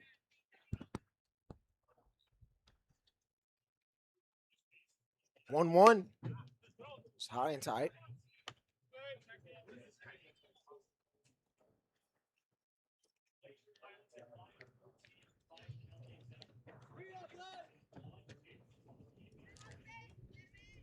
Chase's 2-1 pitch is swung on and missed. So now the second time through the order, he's racked up a couple of strikeouts. I want to see him get him right here. Maybe he goes outer third. 2-2. Does go outer third, but he misses with the slider. Ooh, almost got it, just missed. Man. Just throwing the cheddar here. Chase's payoff pitch. High and tight is the cheddar, though, but it's ball 4. So for the 5th inning in a row, Pilots will get a base runner on. Now batting for the Pilots, the shortstop from Those are just 2 good takes from Sizz right there. 2 strikes. Really good pitches from Chase. That outer third slider and then that high and in fastball just missing. Now for Hamey, who's 1 for 2. Single and strikeout. That one's going to run in and hit him on the elbow. So back-to-back free passes here with 2 outs. Don't worry about it. You got a 6-run lead. Obviously, you don't want any damage. Spooner going to come talk to his guy right here, but just worry about the guy at the plate. Those 2 don't. I would say just don't worry about it. I will say this is a similar looking situation as to what happened to Ziola and Roos. Letting guys reach consecutively. Yeah, in this area, the 5th, 6th, 7th. It was the 7th for Roos, but it is that middle third usually where the opposing team has been able to get something going against the minor starter. Mentioned this is the best pitching staff in the ABL, lead in multiple pitching categories, including the one most looked at, ERA. Strike 1 on the outer half to Cooper Kunis. is the one that matters in the end. Yeah, because the team who scores the most runs wins games. The team that lets up the less runs wins the game. I've been enlightened. Thank you. Kunis will hit this one foul right at a few Miners players on the far end of the dugout. Keep your head up. Kunis 1 for 1 on the day, doubled, scored in the first, reached on a walk in the third, but he tried to steal second while Chase came set in the stretch, and he stepped off and threw him out going towards second. He was caught stealing. Now for Hamey at first, Sizz at second. It's a weak ground ball to Toth over at second. On to first. That'll end the inning. Chase will strand 2, but it's still 7-1 Mats 2. So we head to the 6th inning.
It's the top of the sixth, the end of the middle third. Here, Alexander Pearson will lead us off. It'll be 3-4-5 for the Miners. Pearson, Spooner, and then Babcock against Drew Perigo. 11 innings he came in, gave up back-to-back RBI singles, but then 3 consecutive outs to get out of the threat. Neither of those runs charged to him, actually, because the starter for the Glacier Pilots, Kainoa Kaneshiro, back-to-back walks on the 2 guys that actually scored in that 5th inning. 2-0 now to Pearson, and that's back-to-back innings that the Miners have put up a crooked number.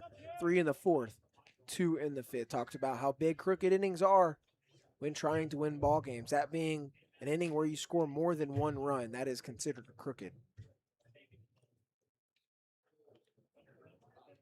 2-0, Pearson bites at it. It's popped up on the left side of the infield. It'll be the third baseman, Blaze Sizz, snagging that one for the first out of the inning, and that's back-to-back pop-ups for Pearson.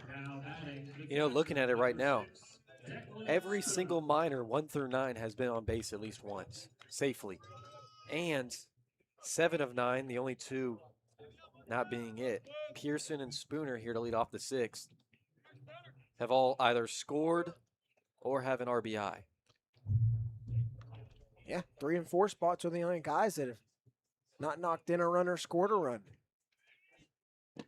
Ball 1 to Declan Spooner, hitting cleanup today. He back-to-back plate appearances have ended in ground outs to second base, but he did single back in the 1st inning. Yeah, you don't want to be left out of this RBI and run parade. Get something going. Because I'll tell you what, this parade, this party, sweet as sugar, you're going to want to taste. Yeah, having a time of my life. Not even going to remember tomorrow. That's how much fun I'm having. Wind, as usual at Mulcahy Stadium, blowing to the left field foul pole. Flags all the way out. 2-1 now to Declan Spooner. Do you want to mess with the big kahuna? No, I don't. Fairs, no one does. Right now, the big kahuna is the Matsu Miners Big Wood Bats. Here we go. 3-1 now. To the St. John. Johnny? Let us know if y'all want. How do you feel about self-renowned, I don't know if that's the right word, nicknames? Like nicknames, but the person comes up with it themselves. I feel like a nickname is something you have to do yourself, or you have to let other people do. It's a fly ball, shallow, right center field. There's Gianni making the play for the second out of the inning. Spooner now goes to 1 for 4 on the day. The right fielder, number 9, Jackson Babcock. I'm going to tell you right now, I had been called B-Cam a couple of times, right? But it wasn't like a nickname that stuck. I just use it for like online usernames to shorten. You know, one time I made the mistake. This is before my wonderful, lovely girlfriend, right? Ooh, that's a good take. Sorry, I was waiting for you. And she gave me her phone. And was like, yo, put your number in. And I put B-Cam instead of just Ben. And I think that threw her off. She never contacted me. That'll probably do it. Yeah. Fouled off by Babcock going to the... Haven't been given a lot of nicknames. A lot of people call me KB, and that actually started my sophomore year of high school. I was on JV that year, and the football coach, I was on JV football, the head coach of the JV team started just calling me by my initials, and that is stuck for the most part. Good morning, good afternoon, good night to Babcock. Perigo gets a 3-up, 3-down inning. Still 7-1 Matsu as we head to the bottom of the 6th.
It's the bottom of the sixth at Mulcahy Stadium. It's a 7-1 Matsu Miners lead right now. Mentioned the Pilots are dead last right now, 5.5 games out of first, but the Miners are tied with the Bucks for third and fourth place technically. Miners also are put ahead because of win percentage, because that's how the standings mathematically do that. It's Gianni swings and misses at strike one from Kyle Chase. Through 5 has only given up 1 run and 4 hits, 3 of those coming on the first 3 batters he faced today. Yeah, I don't like to think too hard about trying to do the math of games behind and all that. I think it ages me. No, because nobody in the league, right? It's obviously that's how it is in baseball. Nobody has always played the same amount of games, but the Miners have played a pretty good amount of less games than everyone else.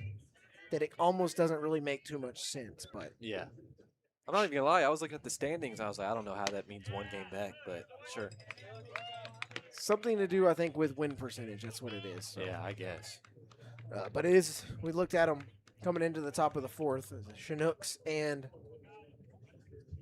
the Oilers tied at first at 11-8, but they're playing each other right now. The Chinooks have their trip to Kenai going on right now as Gianni in a 2-2 count.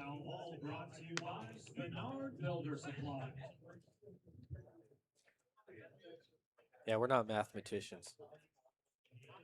I was pretty good at math. You This wanted to ain't- be an engineer, dude. Come on now. I was good at math, but I don't like it. So I switched. Yeah, this isn't Goodwill Hunting.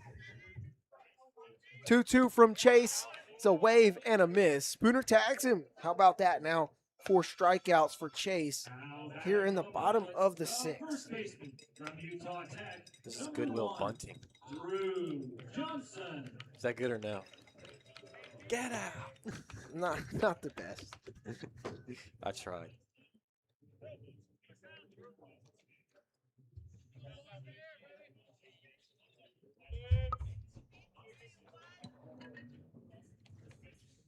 First pitch outside to Drew Johnson. As mentioned, the Chinooks having their trip in Kenai right now. Miners' trip is coming up today against the Glacier Pilots and at home at Herman Brothers Field Wednesday after tomorrow off against the Pilots, and then back to Anchorage on Thursday against the Pilots. Back to Anchorage again on Friday, but against the Bucks. Then Saturday through Monday, it's 4 straight games against the Peninsula Oilers. We'll be going to Coral Seymour Memorial Park in Kenai on the peninsula. 3-0 to Johnson. I don't want to be one who says, he's excited for almost a 4-hour drive, but our drive to Seward was very, very gorgeous. So, maybe something to do, I got to say, that drive is awesome, and I guess we technically saw about half of it on the way to Seward. You take one turn that goes left and technically goes south, then west, which going west takes you to Kenai. That one right back up the middle, off Chase's glove. Godfrey will not have a play there, so it should be scored an infield single. I just couldn't get the whole glove on it. Good job, though. Good reaction. It's all right. You're up 6. It happens. That's the second single of the day for Drew Johnson. He's 2 for 3. Now Braden Horn 0 for 2 on the day, but coming into today, he was 3rd in batting average in the ABL, one of the better hitters. Chase, first pitch is going to be hit hard into the alleyway, but cut off by Tyler Akers in the air. It's a hard out, number 2 here. He reminds me of 2017 Billy Hamilton. I love it. It's a good pull. That's wheels right there. That was his best season, too. I remember watching him like 14, 15 before that, but I know 2017 was his best year, so. 2 guys that played on the Reds that have elite highlight reels. Billy Hamilton, Brandon Phillips. There we go. Don't get me started on Brandon Phillips. I'll get pumped. First pitch, front door strike on the breaker to Cortinas. Oh, I wanted to be him so bad. Dude, one of my favorite outfielders ever is definitely Billy Hamilton. That's a name I haven't heard in a while. He wore number 6 at one point in his career, and so did I. It wasn't entirely because of him, but considering we both were playing center field, I thought that was a little bit cooler and more of a cool reason to play it because Billy Hamilton, dude, it's highlight reel. I wanted to be Brandon Phillips defensively, Jose Altuve offensively. 1-1 Cortinas. Another breaker dropped in for a strike. Yeah, so that was my approach. And speaking of numbers, too, I wore 34 growing up. Before in high school, I wore 4 and 2 for like George Springer and Alex Bregman. I'm a big Astros fan. But I wore 34 for Nationals Bryce Harper. Ground ball over to third. Godfrey bobbles it, but he's going to throw it over to first to make the third out of the inning. He thought about going to second, bobbled it, and goes to first in time. So the Pilots do strand a runner. They've had guys on 6 innings in a row, but they've only got 1 run to show for it as we go to the back third.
It's the back third at Mulcahy Stadium. 7-1 Matsu leads it. 6, 7, 8 due up Millar, and Toth. Who's leading off? Is that Woody? Yep. Will Millard's new nickname has been dubbed Woody by me. We'll see if it sticks. I'll ask him. We ride in the same van as him. He sits right behind us. I'll ask him if he's cool with it. Regardless, I'm going to still call him it. But He definitely doesn't like Mr. Clutch, I'll tell you that. yeah, so maybe give him another option to work with. Perigo's still out there. It's a ground ball over towards Sizz at third. Fires across the diamond. 1 pitch and 1 out. Yeah, he just kind of wanted to be aggressive and look like a slider out of third, so he just rolls over on it weakly. Usually he's more patient. I mean, with a 6-run lead here in the back third, I like the idea of getting aggressive early in the count.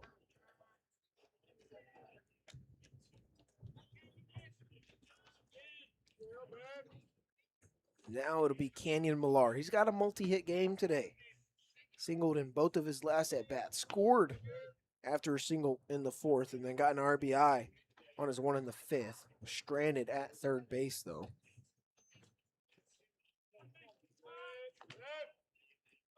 He drove in Will Millard last time up. It's a foul ball out of play. 1-1 to Canyon. Yeah, that's his first multi-hit game on the season. It's huge. It's huge. And I can't confirm nor deny, but I know his father, Kevin, was leaving today. Has he left already? I don't know. Be a bummer if he missed it. Now 1-2, but maybe. He's like, Dad, get out of here, man. Maybe Dad leaves and he's like, all right, let me lock in, bro.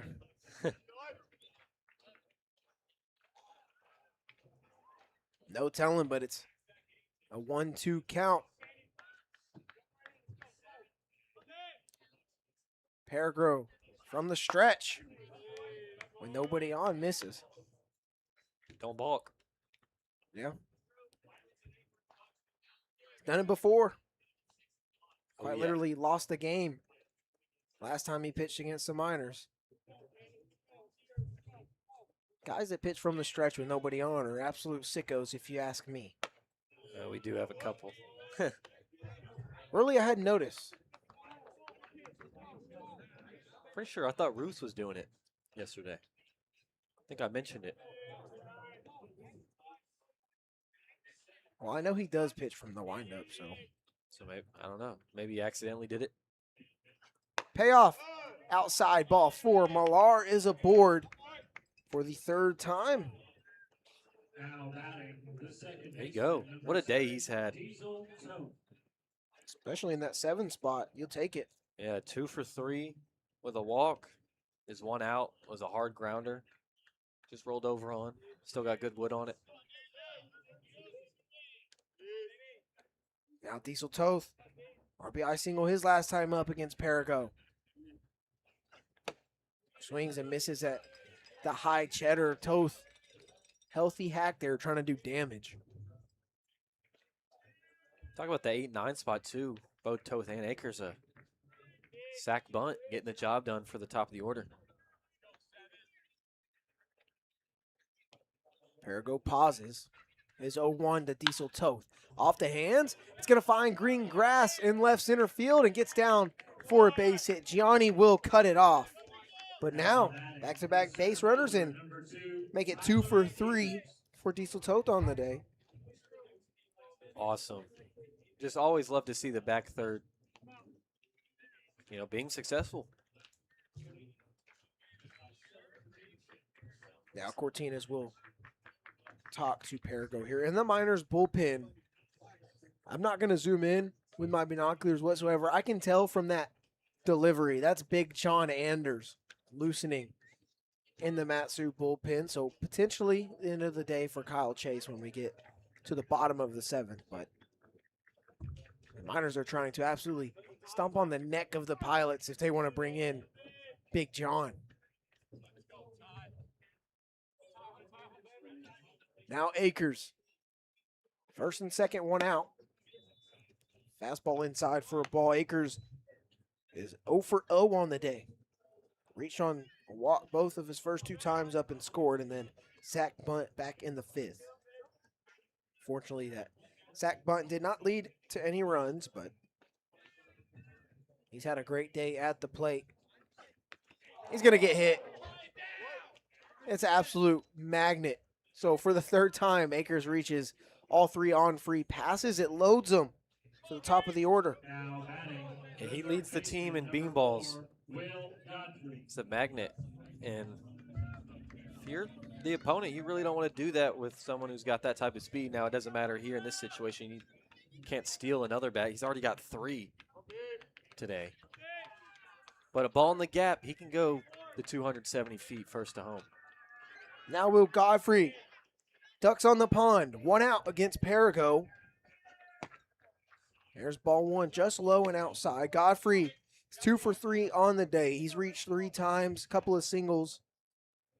Scored both times and an RBI. RBI single back in the 4th. He's swiped a bag as well. He stole 3rd back in that 4th inning. 1-0.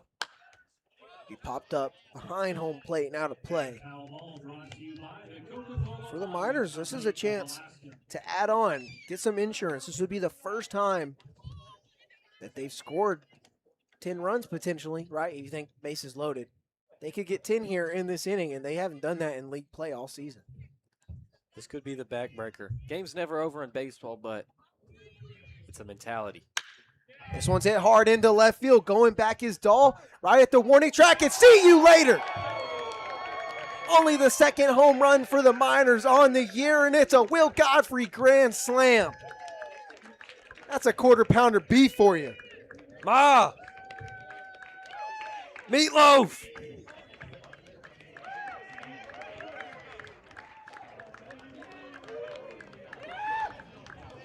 How about that? Will Godfrey goes the other way, and the Miners do get 10 runs in a league game for the first time this year after Godfrey goes the opposite field.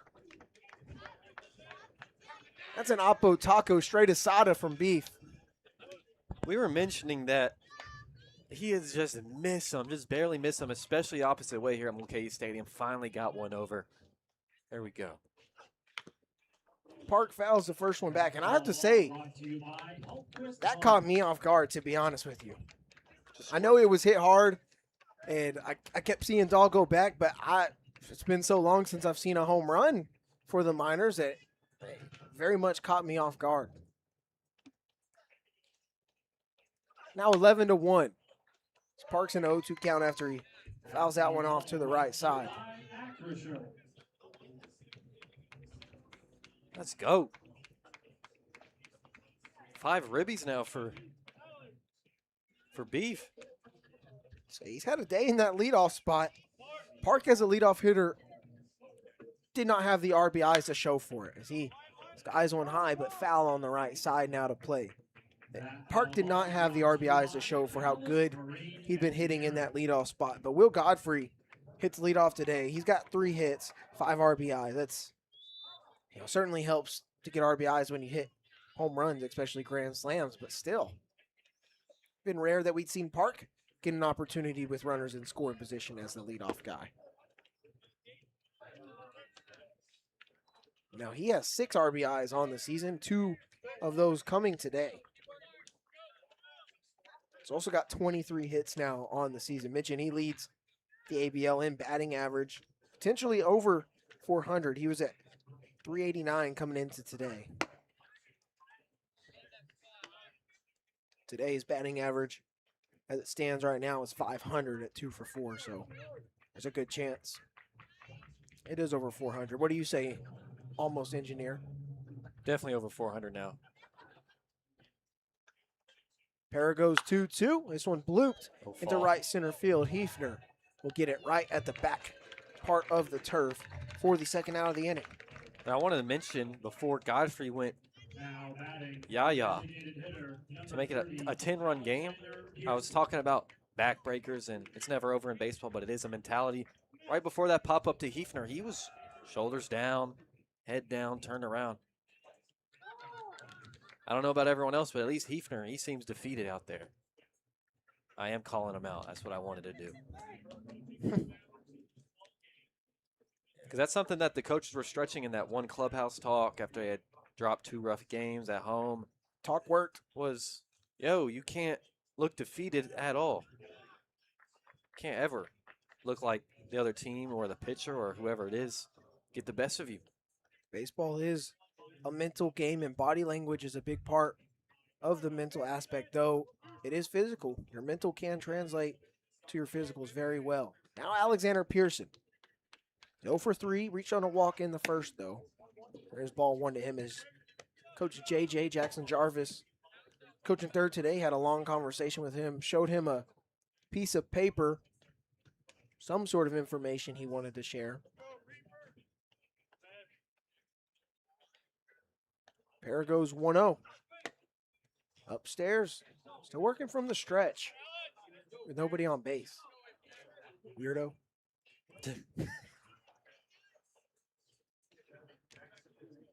I'm just kidding. That was rude.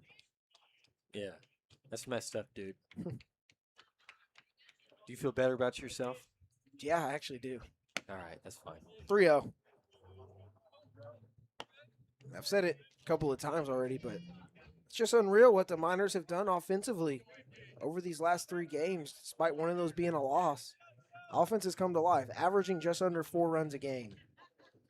They've got 11 today in Anchorage. 4-pitch walk to Pearson. Whatever that conversation was about, it doesn't matter unless JJ said don't swing. Now batting for the Miners. What do you think he's riding over there at third? Weirdo Look at him. throws Look at from him. stretch. Look at him. Look at JJ over there. He's just chilling. Yeah, you got to get back in the box, son. I've seen games where dudes have gotten big trouble for not being in the box. Declan Spooner grounds one over to Hefner at second. and on to first. That will end the inning, but the Miners add 4 off a Will Godfrey grand slam. It's a 10-run lead, and by the way, in the ABL, it is 10 runs after 7, so run rule is in effect here as we stretch at Mulcahy. Get on your feet.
10-run lead for the Miners. Now batting for your Anchorage. It's stretch time. They did not play Take Me Out to the Ball Game. What a disgrace. They're too worried about playing that Christmas music in the first week of July. But Auden Pankinen is the new arm for the Miners. He relieves Kyle Chase. Pankinen, the right-hander, just finished his freshman season with the Nebraska Huskers. First pitch is a ball to Jake Dahl. Hometown for Pankinen, Hudson, Wisconsin. He's the only guy from Wisconsin on this team. And speaking of, I made a little graphic of where each player was from by state I saw. that they gave his hometown, and I don't think I put it in here, so plus I forgot about it, so we'll just have to wait till Wednesday to check that out. It's 2-1 at Dahl, and Kyle Chase in line for the win. Quality start. Yes, indeed. 6 innings pitched. He gave up 1 run on 5 hits. Walked 2 guys and struck out 4. What a day for Kyle Chase out of St. John's. 2-1. Fouled to the left side, out of play. And I think this is perfect for Pankinen. You know, I hate to say it, but his last 2 appearances, just not what he wanted, right? But now you're working with a 10-run lead. Just go out there and throw and find yourself again. So I think this is perfect. He has the worst ERA on the Miners at a 10-13, but he does have 4 saves. He was the closer at the beginning of the season. He was doing a very good job in his first few appearances. I mean, looking at his game log, it just came in and it was shutting guys down. It was exactly what he did to the opposing teams. Another one fouled off. We keep it full here.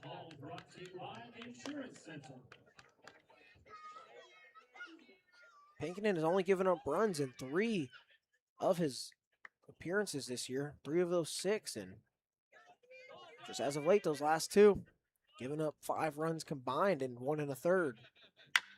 It's a fly ball into left field. Will Millard giving chase near the foul line and gets down for a base hit. Going in towards second is Jake Dahl. As a throw will roll in. Godfrey at third. It's a leadoff double. Yeah, you're all right. Don't even worry about it. Now batting for your Anchorage Glacier Pilots, the second baseman from the Masters University. That's only the 6th hit given up by Pankinen. Despite that ERA being above 10, that whip is sub 2. So pretty crazy stuff. Guys have just been able to take advantage of the free pass. He struggled to fill up the zone, but that sinker does run to 95. It's dangerous. I would just think off that pitch alone, it'd be tough for guys to hit him. But look, I mean, the pilots continue to make contact one way or the other. It's 0-1 to Hefner here. Yeah, it's just a problem of leaving it elevated. That sinker is meant to get ground balls, weak contact, but if you leave it elevated, they can find barrels. So would you say that Pankinen has been hanging the sinker? Yeah, a little bit.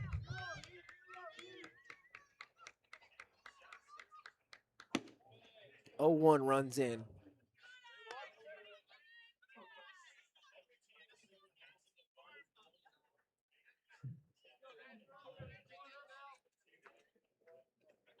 Here's the 1-1 to Hefner. That one hit hard into left field. Gets down for a base hit. Here comes Dahl around third. Millard's throw will go towards second. So back-to-back base hits resulted in a run. Now 11-2 Pilots. A run rule not in effect. We are going to play at least 8 here. Number 11, Blaze 6. This is a good base knock the other way. And all of a sudden, there's 300 Pilots fans here. Don't know where they've been. That's true. Pankinen is tied for second in the ABL and saves it for Evan Rossi of the Chinooks. Chop foul on the third base side, but it's been a while since he has recorded a save. Mentioned he has struggled just quite a bit in his last 2 appearances.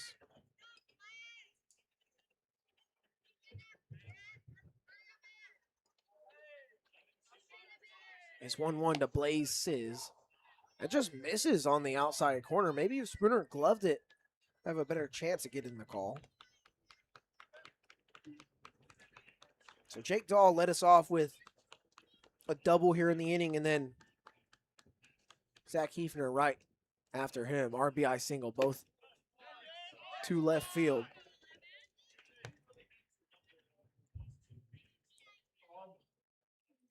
Makes it 11-2. Miners were leading 7-1 going into the top of the 7th. This one's chopped towards Toth. He'll step. Oh, that's Cash Millar over at second. Excuse me. He'll go to second by himself, and then on to first to his brother to get the double play. Good bounce back. Perfect bounce back. So light. You let up a run. Up 10. Good job to get the double play. Excuse me for not noticing the defensive shifts for the Miners. As Diesel Toth is in at short. Cash Millar is at second. Those being the only changes. So Cash Millar will hit for Austin Park the rest of this game. Airstrike 2 to Verhamy, the leadoff hitter.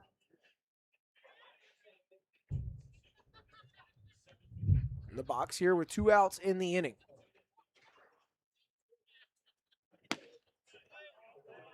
There's ball 1, just missing. Is on Pankinen.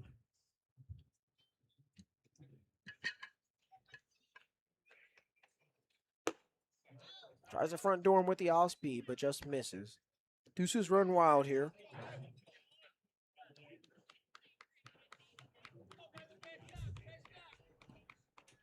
Two hard shot back up the middle, gets down for a base hit, and it gets away from Akers for Verhamy.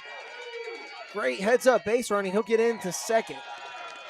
So it's a single and then an advance, assuming they score that at error on Akers. So runner in scoring position with 2 outs. Yeah, definitely should. Since they will take an extra 90. The right fielder from Sierra College, number 14, Cooper Kunis. It'll be the first error by the Miners this afternoon. Now it's Cooper Kunis. He's 1 for 2 on the day. That sinker right at the knees for strike 1 from Pankinen. If he can just leave that there, and puts him in a good spot.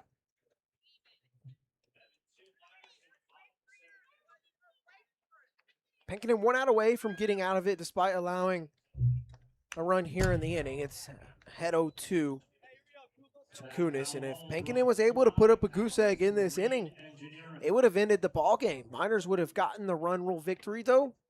They can come out and score in the 8th and then make sure it's a 10-run lead through 8 and run roll them in 8 innings. But called strike 3 on the inner half. Penkinen gets a backwards K, strands a runner in scoring position. The Pilots score 1 run on 3 hits. We go to the 8th.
And we've hit the 8th at Mulcahy Stadium for Matsu. Babcock will lead us off. 5, 6, 7 due up here.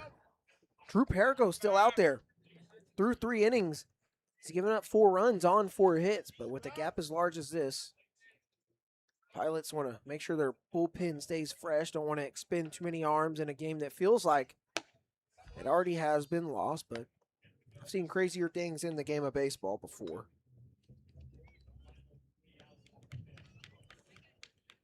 We're 2 hours and 7 minutes into this ball game. We've cruised right along, as most ABL games do. This one a bit faster than others. Here's a hard shot into center field. Going back to his left into the alleyway is Gianni. And there he will make the catch for out number 1. Man, that was another smoked ball that just ends up being a flyout because it's wood. Babcock has seemed to be the victim of the wood bat treatment the most this summer out of anybody.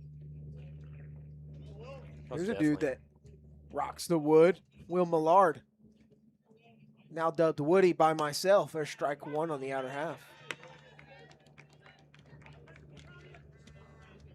It's Kainoa Kaneshiro. I forgot to mention his final line. Ends up 4 innings pitched, gives up 7 runs, all earned on 6 hits. 6 walks, no strikeouts. Mentioned that is also the end of his ABL season as he's headed home. Here's a hard shot and through into left field for a base hit. Will Millard, have yourself a day. 3 for 4 with 3 singles. Now batting the first baseman, number 29, Kaden Bessent. I was looking at Kenny Millar's line. My bad. It's his first hit of the night, all right? Millard, okay? You look too fast. You forget about the D, okay? We're all good. But hey, Millard has now reached twice. My bad. He's 1 for 4 with the single and a walk. Run scored. Happens, okay? I'm human too. But Canyon Millard, he's 2 for 3. Reached 3 times. Walked his last time up and came around to score. Scored a couple of runs. There's a ball from Drew Perico. Sweet Bacon says Millard's nickname is Millie at North Alabama. I don't know if I like that. I'm calling him Woody when we get on Millie? the bus. We're going to see if he likes it. I mean, if you have Lil Wayne as your walk-up song. Okay, Oh, yeah. that's tough if you're known as Millie to the public. I like Woody, though. We'll ask him. We'll ask him. We'll let you know next time. We've talked about with him the Mr. Clutch thing. He's not crazy about it whatsoever. But he never mentioned Millie, so I wonder how he feels about that. 2-1 to Canyon. Clips the outside corner. 2 balls, 2 strikes to count.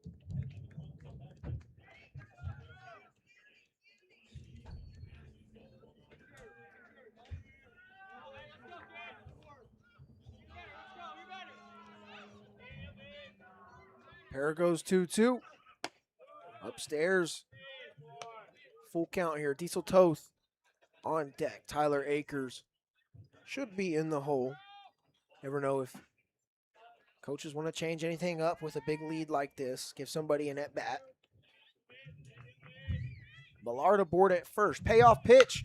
It's a high fly ball. Left field going back. Right at the track is Dahl, and he'll make the catch. 2 feet in front of the wall for a long out number 2. Yeah, just missed it. Now batting the second baseman, number 7. It's a dude that's got home run power for sure. We've said it a million times. It sounds stupid to say at this point because it's redundant, but with the metal bat, that's gone.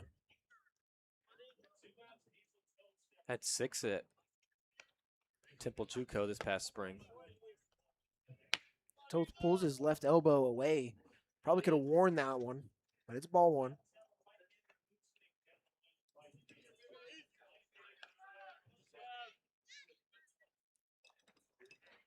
Toth 2 for 3 today. Scored back in the 7th. RBI single in the 5th. Also laid down a sac bunt in the 4th that led to more Matsu Minor runs being scored.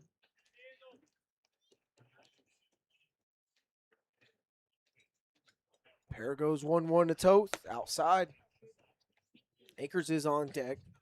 Will Godfrey. He's in the hole. So next 2 guys could reach here. Put him loaded for Godfrey, you know what I'm saying? Oh, yeah.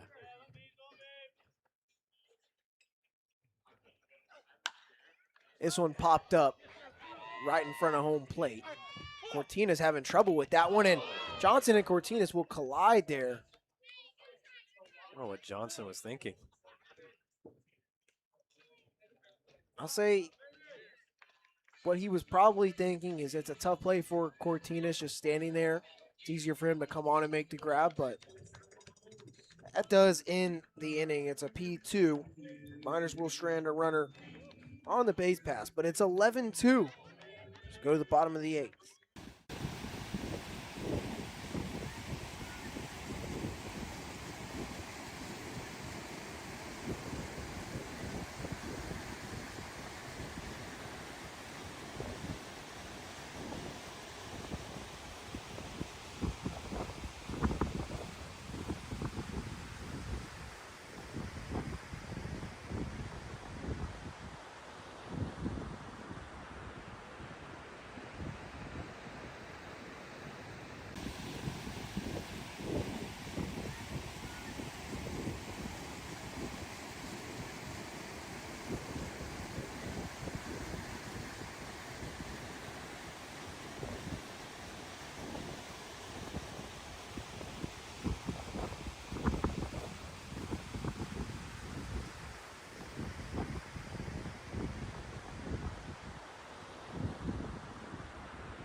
Throw goes down from the new catcher in the game, Hazen Enoy. He'll be catching the new arm for the Miners. Now into the game, Big John, Jonathan Anders, comes in here in the bottom of the 8th in relief of Auden Pankinen. The left-hander stands 6 foot, 195 pounds. Just finished up his junior season at Sam Houston, but he's headed to Texas State University, where Ben and I just graduated from there. Ben got 1 semester left. Hometown of Rosenberg, Texas. Anders, one of multiple guys from Texas on this Miners roster. He sees 3, 4, 5 of the Pilots order. Gianni leads us off. First pitch swinging. That one hit into right center field. It'll drop down in front of Akers for a hit. Gianni's thinking 2. Throw comes in, and it's not going to be cut off. Gianni's in there with a double to lead off his bottom of the 8th. Wow. Both relievers met with a double. You're all right. Pankinen is the one being relieved. His day ends within 1 inning. Gave up 1 run on 3 hits. No walks, but a strikeout.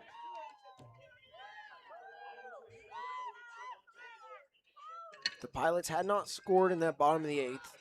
Would have been 11-1 run rule for the Miners in 7 innings. They don't add on in the 8th, so we play on. We will play 9.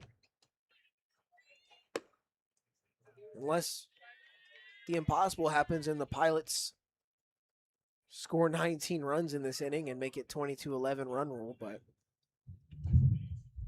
we all know that's not going to happen. If it does, I'll go home. I wouldn't even put a $50 on it. If that happens, I will go home. 1-0 off the hands. Diesel Toth running snag on to first in time. Nice 6-3 from Toth. I was for sure that was going to get up the middle. What good play and what a seed from behind second. There's the first out of the inning. Now Braden Horn will dig in here against Jonathan Anders. It's only the 4th appearance for Anders this summer. 6 1/3. ERA's at a 1.42. He's only struck out 4 guys, but he's been very reliable out of that bullpen. If you look at the numbers, arguably, if not the best reliever over the course of the whole season for the Sam Houston State Bearcats. He had a good spring, that is for sure. He goes west to Texas State, leaving the Southland for the Pac-12. Back foot slider, hits Horn. Put him on the corners with 1 out. Brought to you by Anchorage Neurosurgical Associates. Now batting for the Pilots, the catcher from El Paso, number 24. 6-hole hitter Nick Cortinas, who's 0 for 3 on the day, will come in here.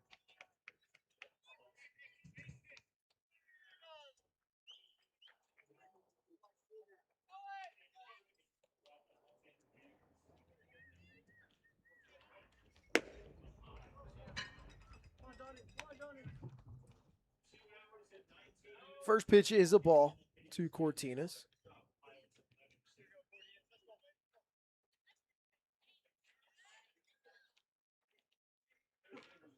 Anders 1-0 upstairs.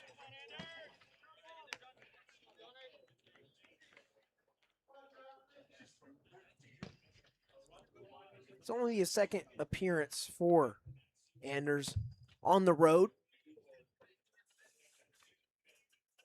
His other 3 have all come at Herman Brothers Field. That is specifically in league play. It's a foul ball, 2-1 to the catcher. That foul ball brought to you by the Insurance Center.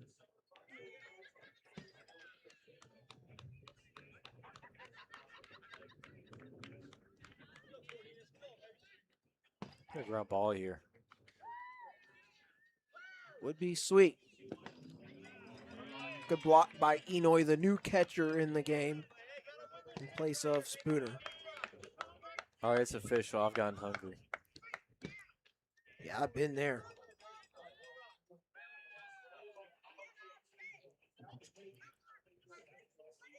11-2 the score, bottom of the 8th. Pilots trying to make it look a little bit less ugly on their end. Get some garbage time runs across. That one gets away from Enoy, and coming home is Gianni. He will score, jogging to second is Horn. I'm just going to say,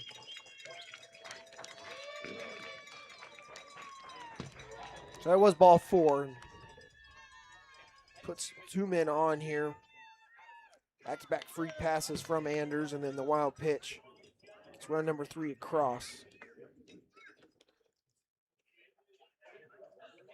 Man, look at the Seagulls going crazy out there in center field. Look, they're in front of Akers now. Could be distracting. Dude, yeah, he was looking at him earlier. So we get a mound visit now. Hold on. Ben Terwilliger, pitching coach, goes out to the bump. First time he's had to come out today.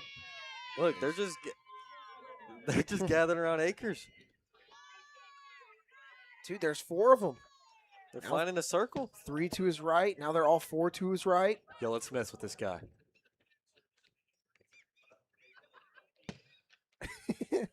He's looking right at him. There's 3 on the ground. They're kind of looking at him, too. Horn's interested, too. Yeah, you won't come over here. Yeah, that's right. You won't come over here. Now, imagine if Akers would just run at him right now. Do it. Look, 4. Look, all 4 of them. Yeah, look. Akers, just run at him. He's saying something. I know he is. I feel like I know Akers too well. There's a good chance he's saying something at those Seagulls.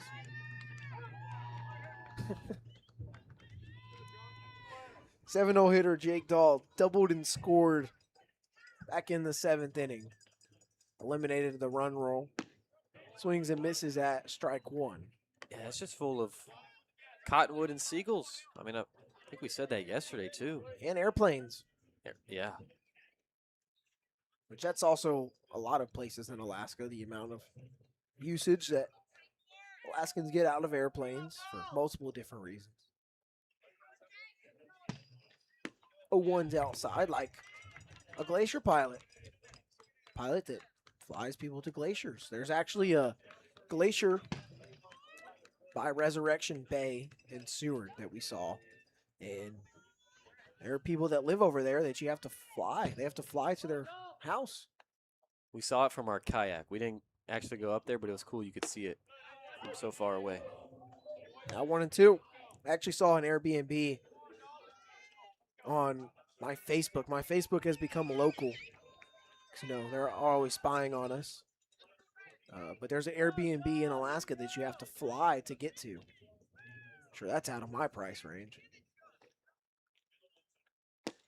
Swing and a miss on the breaker. Dahl frustrated with himself, but the conversation from Terwilliger works effectively. There's 2 gone. Yeah, good bounce back.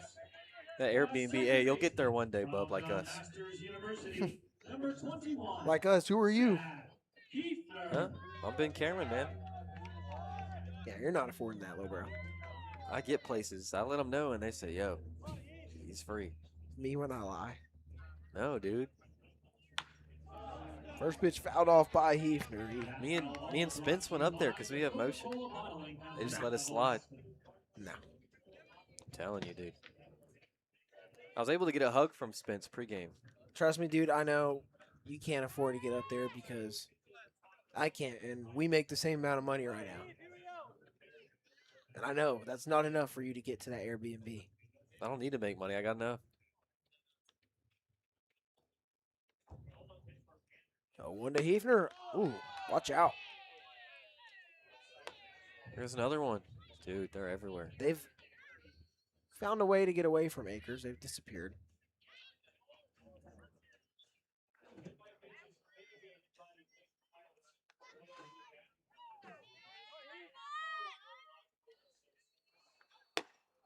Slider outside from Big John.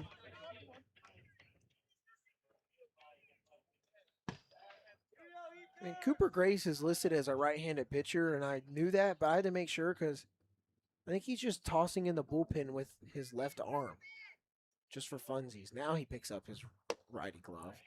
If you didn't know, Cooper Grace, pretty good hacky sack guy.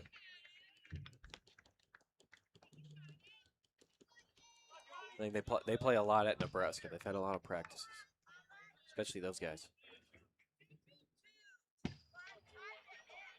Deuces run wild here. Bottom of the 8th. Pilots want to try and make it interesting. Big John trying to say no, no. Swing and a miss. Back-to-back strikeouts. And Anders gets out of it. Strands 2 on the base pass. He puts up a 1 spot here in the 8th. It's 11-3 Miners, though. So we go to the 9th.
Tyler Akers. Top of the 9th, Miners lead it by 8 runs. It's 11-3. And I actually, for the first time all game, listened to what the PA guy said because it was just, headset was off. I got a chance to hear it.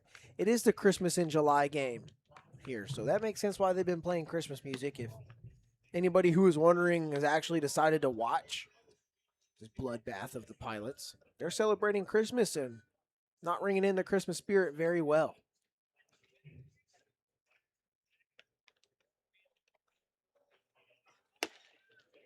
1-1 to Tyler Akers. I thought it was because Christmas was the only thing they could look forward to at this point.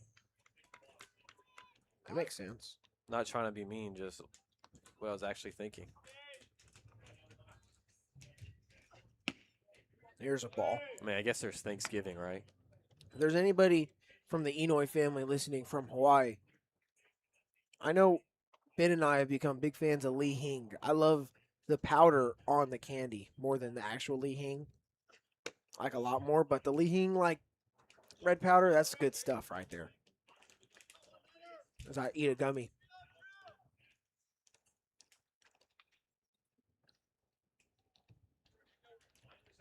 That's good.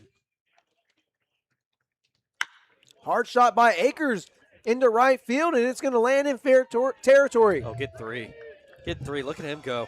He's thinking 3 all the way, no doubt about it. Hefner's throw. What a slide from Akers. He just kind of leaped. There's a triple to lead off the 9th. So he can swing the bat. Baseman number 4, Will Godfrey. Been on base 4 times tonight Yeah, and your with a reference, sac bunt. your reference there being he can swing the bat because all 3 times he's been aboard, he has scored, but walk, and a hit by pitch. 3 stolen bags. Godfrey has had himself a day. He's 3 for 4 with 5 RBIs. A couple of singles. He scored every time he's got on via the hit. But that grand slam back in the 7th inning highlights his day. Here's a bloop shot. Gets down into right field for a base hit. Godfrey will drive in Akers, who scored 4 times today. Go ahead and make that another ribby for Beef. 6 on the day. So 6 RBIs now for Beef. Holy smokes. 4 runs scored for Akers. Holy smokes. Yeah. That's rare to see. 4 runs scored. Come on. Now Cash Millar is pitch hitting for Austin Park here. There's ball one. Hopefully, scorebook guy gets that notice that it is not Austin Park. It is Cash Millar hitting. You ate all the watermelon ones, didn't you? No, I have them. Oh, you were gatekeeping them. I was. Is a shot into left field. Gets down for a base hit. Godfrey will hold to him. Now Alexander Pearson. So eventually I'll remember to just call him Alex. First and second, no outs against Perigo.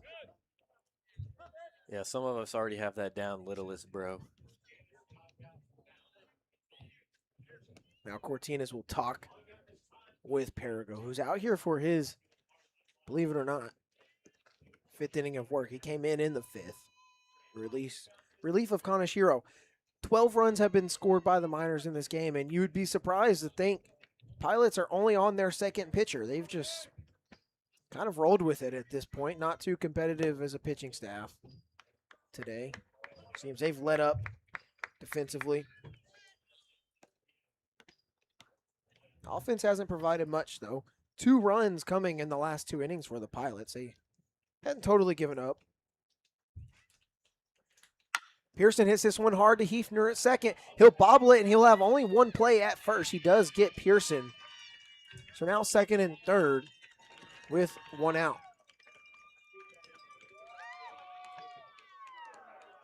Yeah, the ball was hit hard. Just couldn't find a hole. Pearson was able to get on base twice today. But you never want to be left out of the hit party. 14 hits now. I think that's the highest in the ABL in a single game this season. Because they matched it with 12, right? Strike 1 to Hayes and Enoy. Pinch hitting for Declan Spooner, who was 1 for 5 with the single, but since that single he had in the first, he grounded out to second base 3 times. Second and third, 1 out for a Honolulu Hawaiian. As I actually, before he came up, just ate another bite of gummy bear with lahing on it.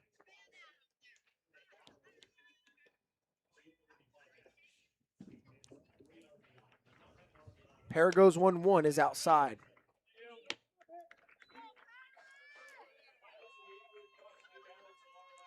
Actually was looking it up. You can order lahing gummies online. I'm sure.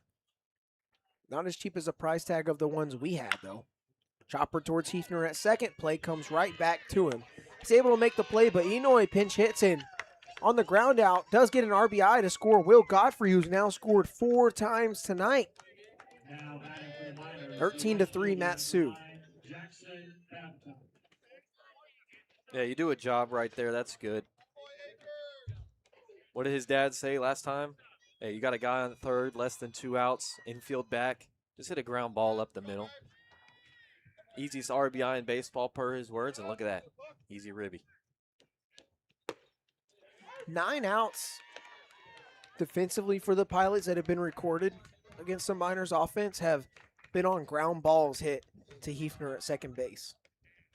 So if they get this 27th out, per se, a third of them recorded by Hefner at second.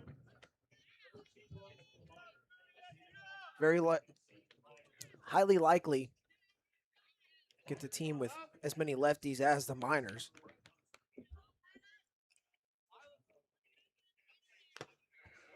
Two strikes on Jackson Babcock. Going back to Beef, dude. What a day. You go 4 for 4, add a walk, 4 runs scored, 6 ribbies. Don't forget the grand slam. That's ridiculous. Have yourself a day. Maybe we can snag him before we hop on the vans, talk to him for a second. Skips in front of Babcock, gets away from Cortines. 14-3 Miners now as Cash Millar will score easily. Miners have added 3 in the 9th.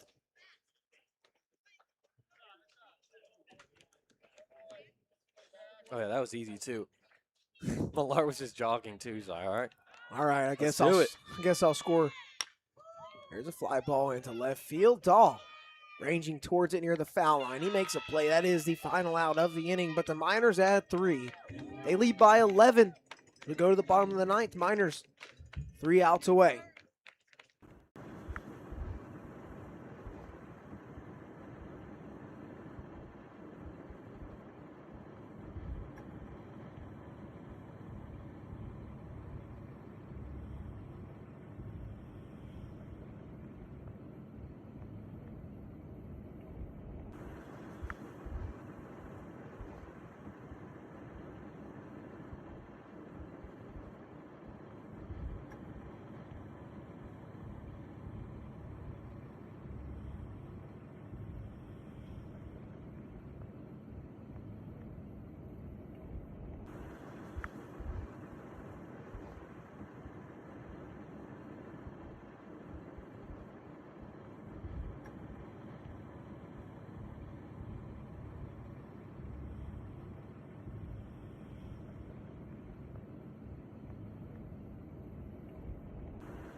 Plays.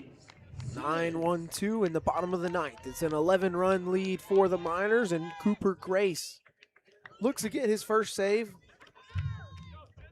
Grace comes into the game with a pretty comfortable lead, I'd say, as he was warming up, throwing with his left hand earlier. So maybe that's part of his routine. I don't know. Right-hander, 6'3", 205 pounds. First offering, hit off the hands by the 9-hole hitter, Sizz.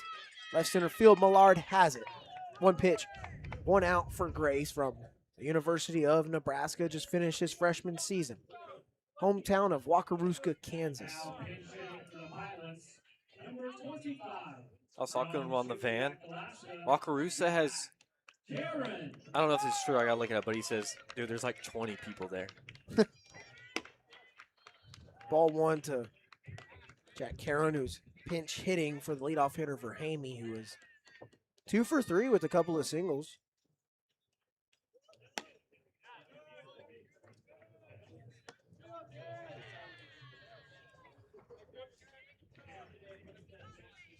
So pinch hitting for the leadoff guy in the ninth. Down 11, who's heading the count 2-1 after that foul ball. That foul ball brought to you by Anchorage.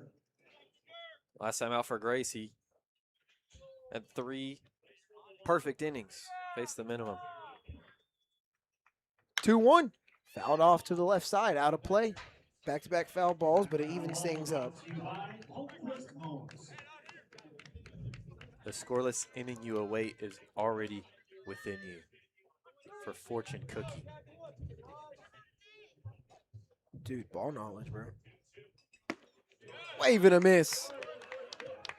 Karen goes down on strikes as the pinch hitter, and first for Grace. There's 2 gone. Bottom of the ninth. Pilots down to their final out. I believe that was a curveball. Yeah, that looked gnarly, dude. I also like Grace just because he likes Panda Express. So good. It's one of the big 3. Fouled off by Kunis. Big 3 of like fast food chains. Yeah. Pan Express, dude, you're crazy. Nah, dude. And I'm not being like in popularity. I just mean by being the best. Yeah, you're crazy. No, dude. You don't. Holy You couldn't even begin. hot take. You couldn't even begin to comprehend. All right, there's not enough wrinkles up there. You can't even comprehend the goodness of orange chicken. Has a pretty hot take, dude. All right, man. I don't dislike Panda at all, but top 3 all time now. 2-2 count to Kunis. Down to their last strike.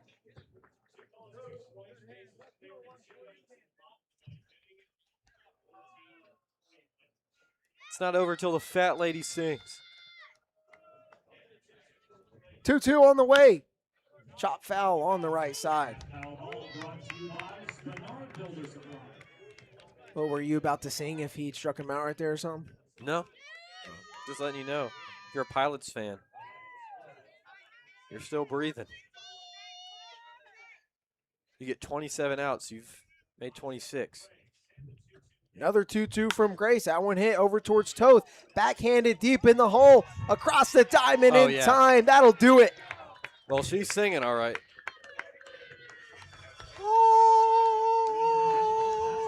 Yeah, hear that melody. It's a win melody. That's the ball game. The Miners have won 2 in a row. They've beaten both Anchorage teams in the last 2 days. They put up 14 today. Make that 21 runs in the last 2 games for an offense that has been the worst in the league by the numbers. Doesn't look like that'll stay the trend for long. It's like a bad kid at school. When he gets home, it's just straight belt. So that does it.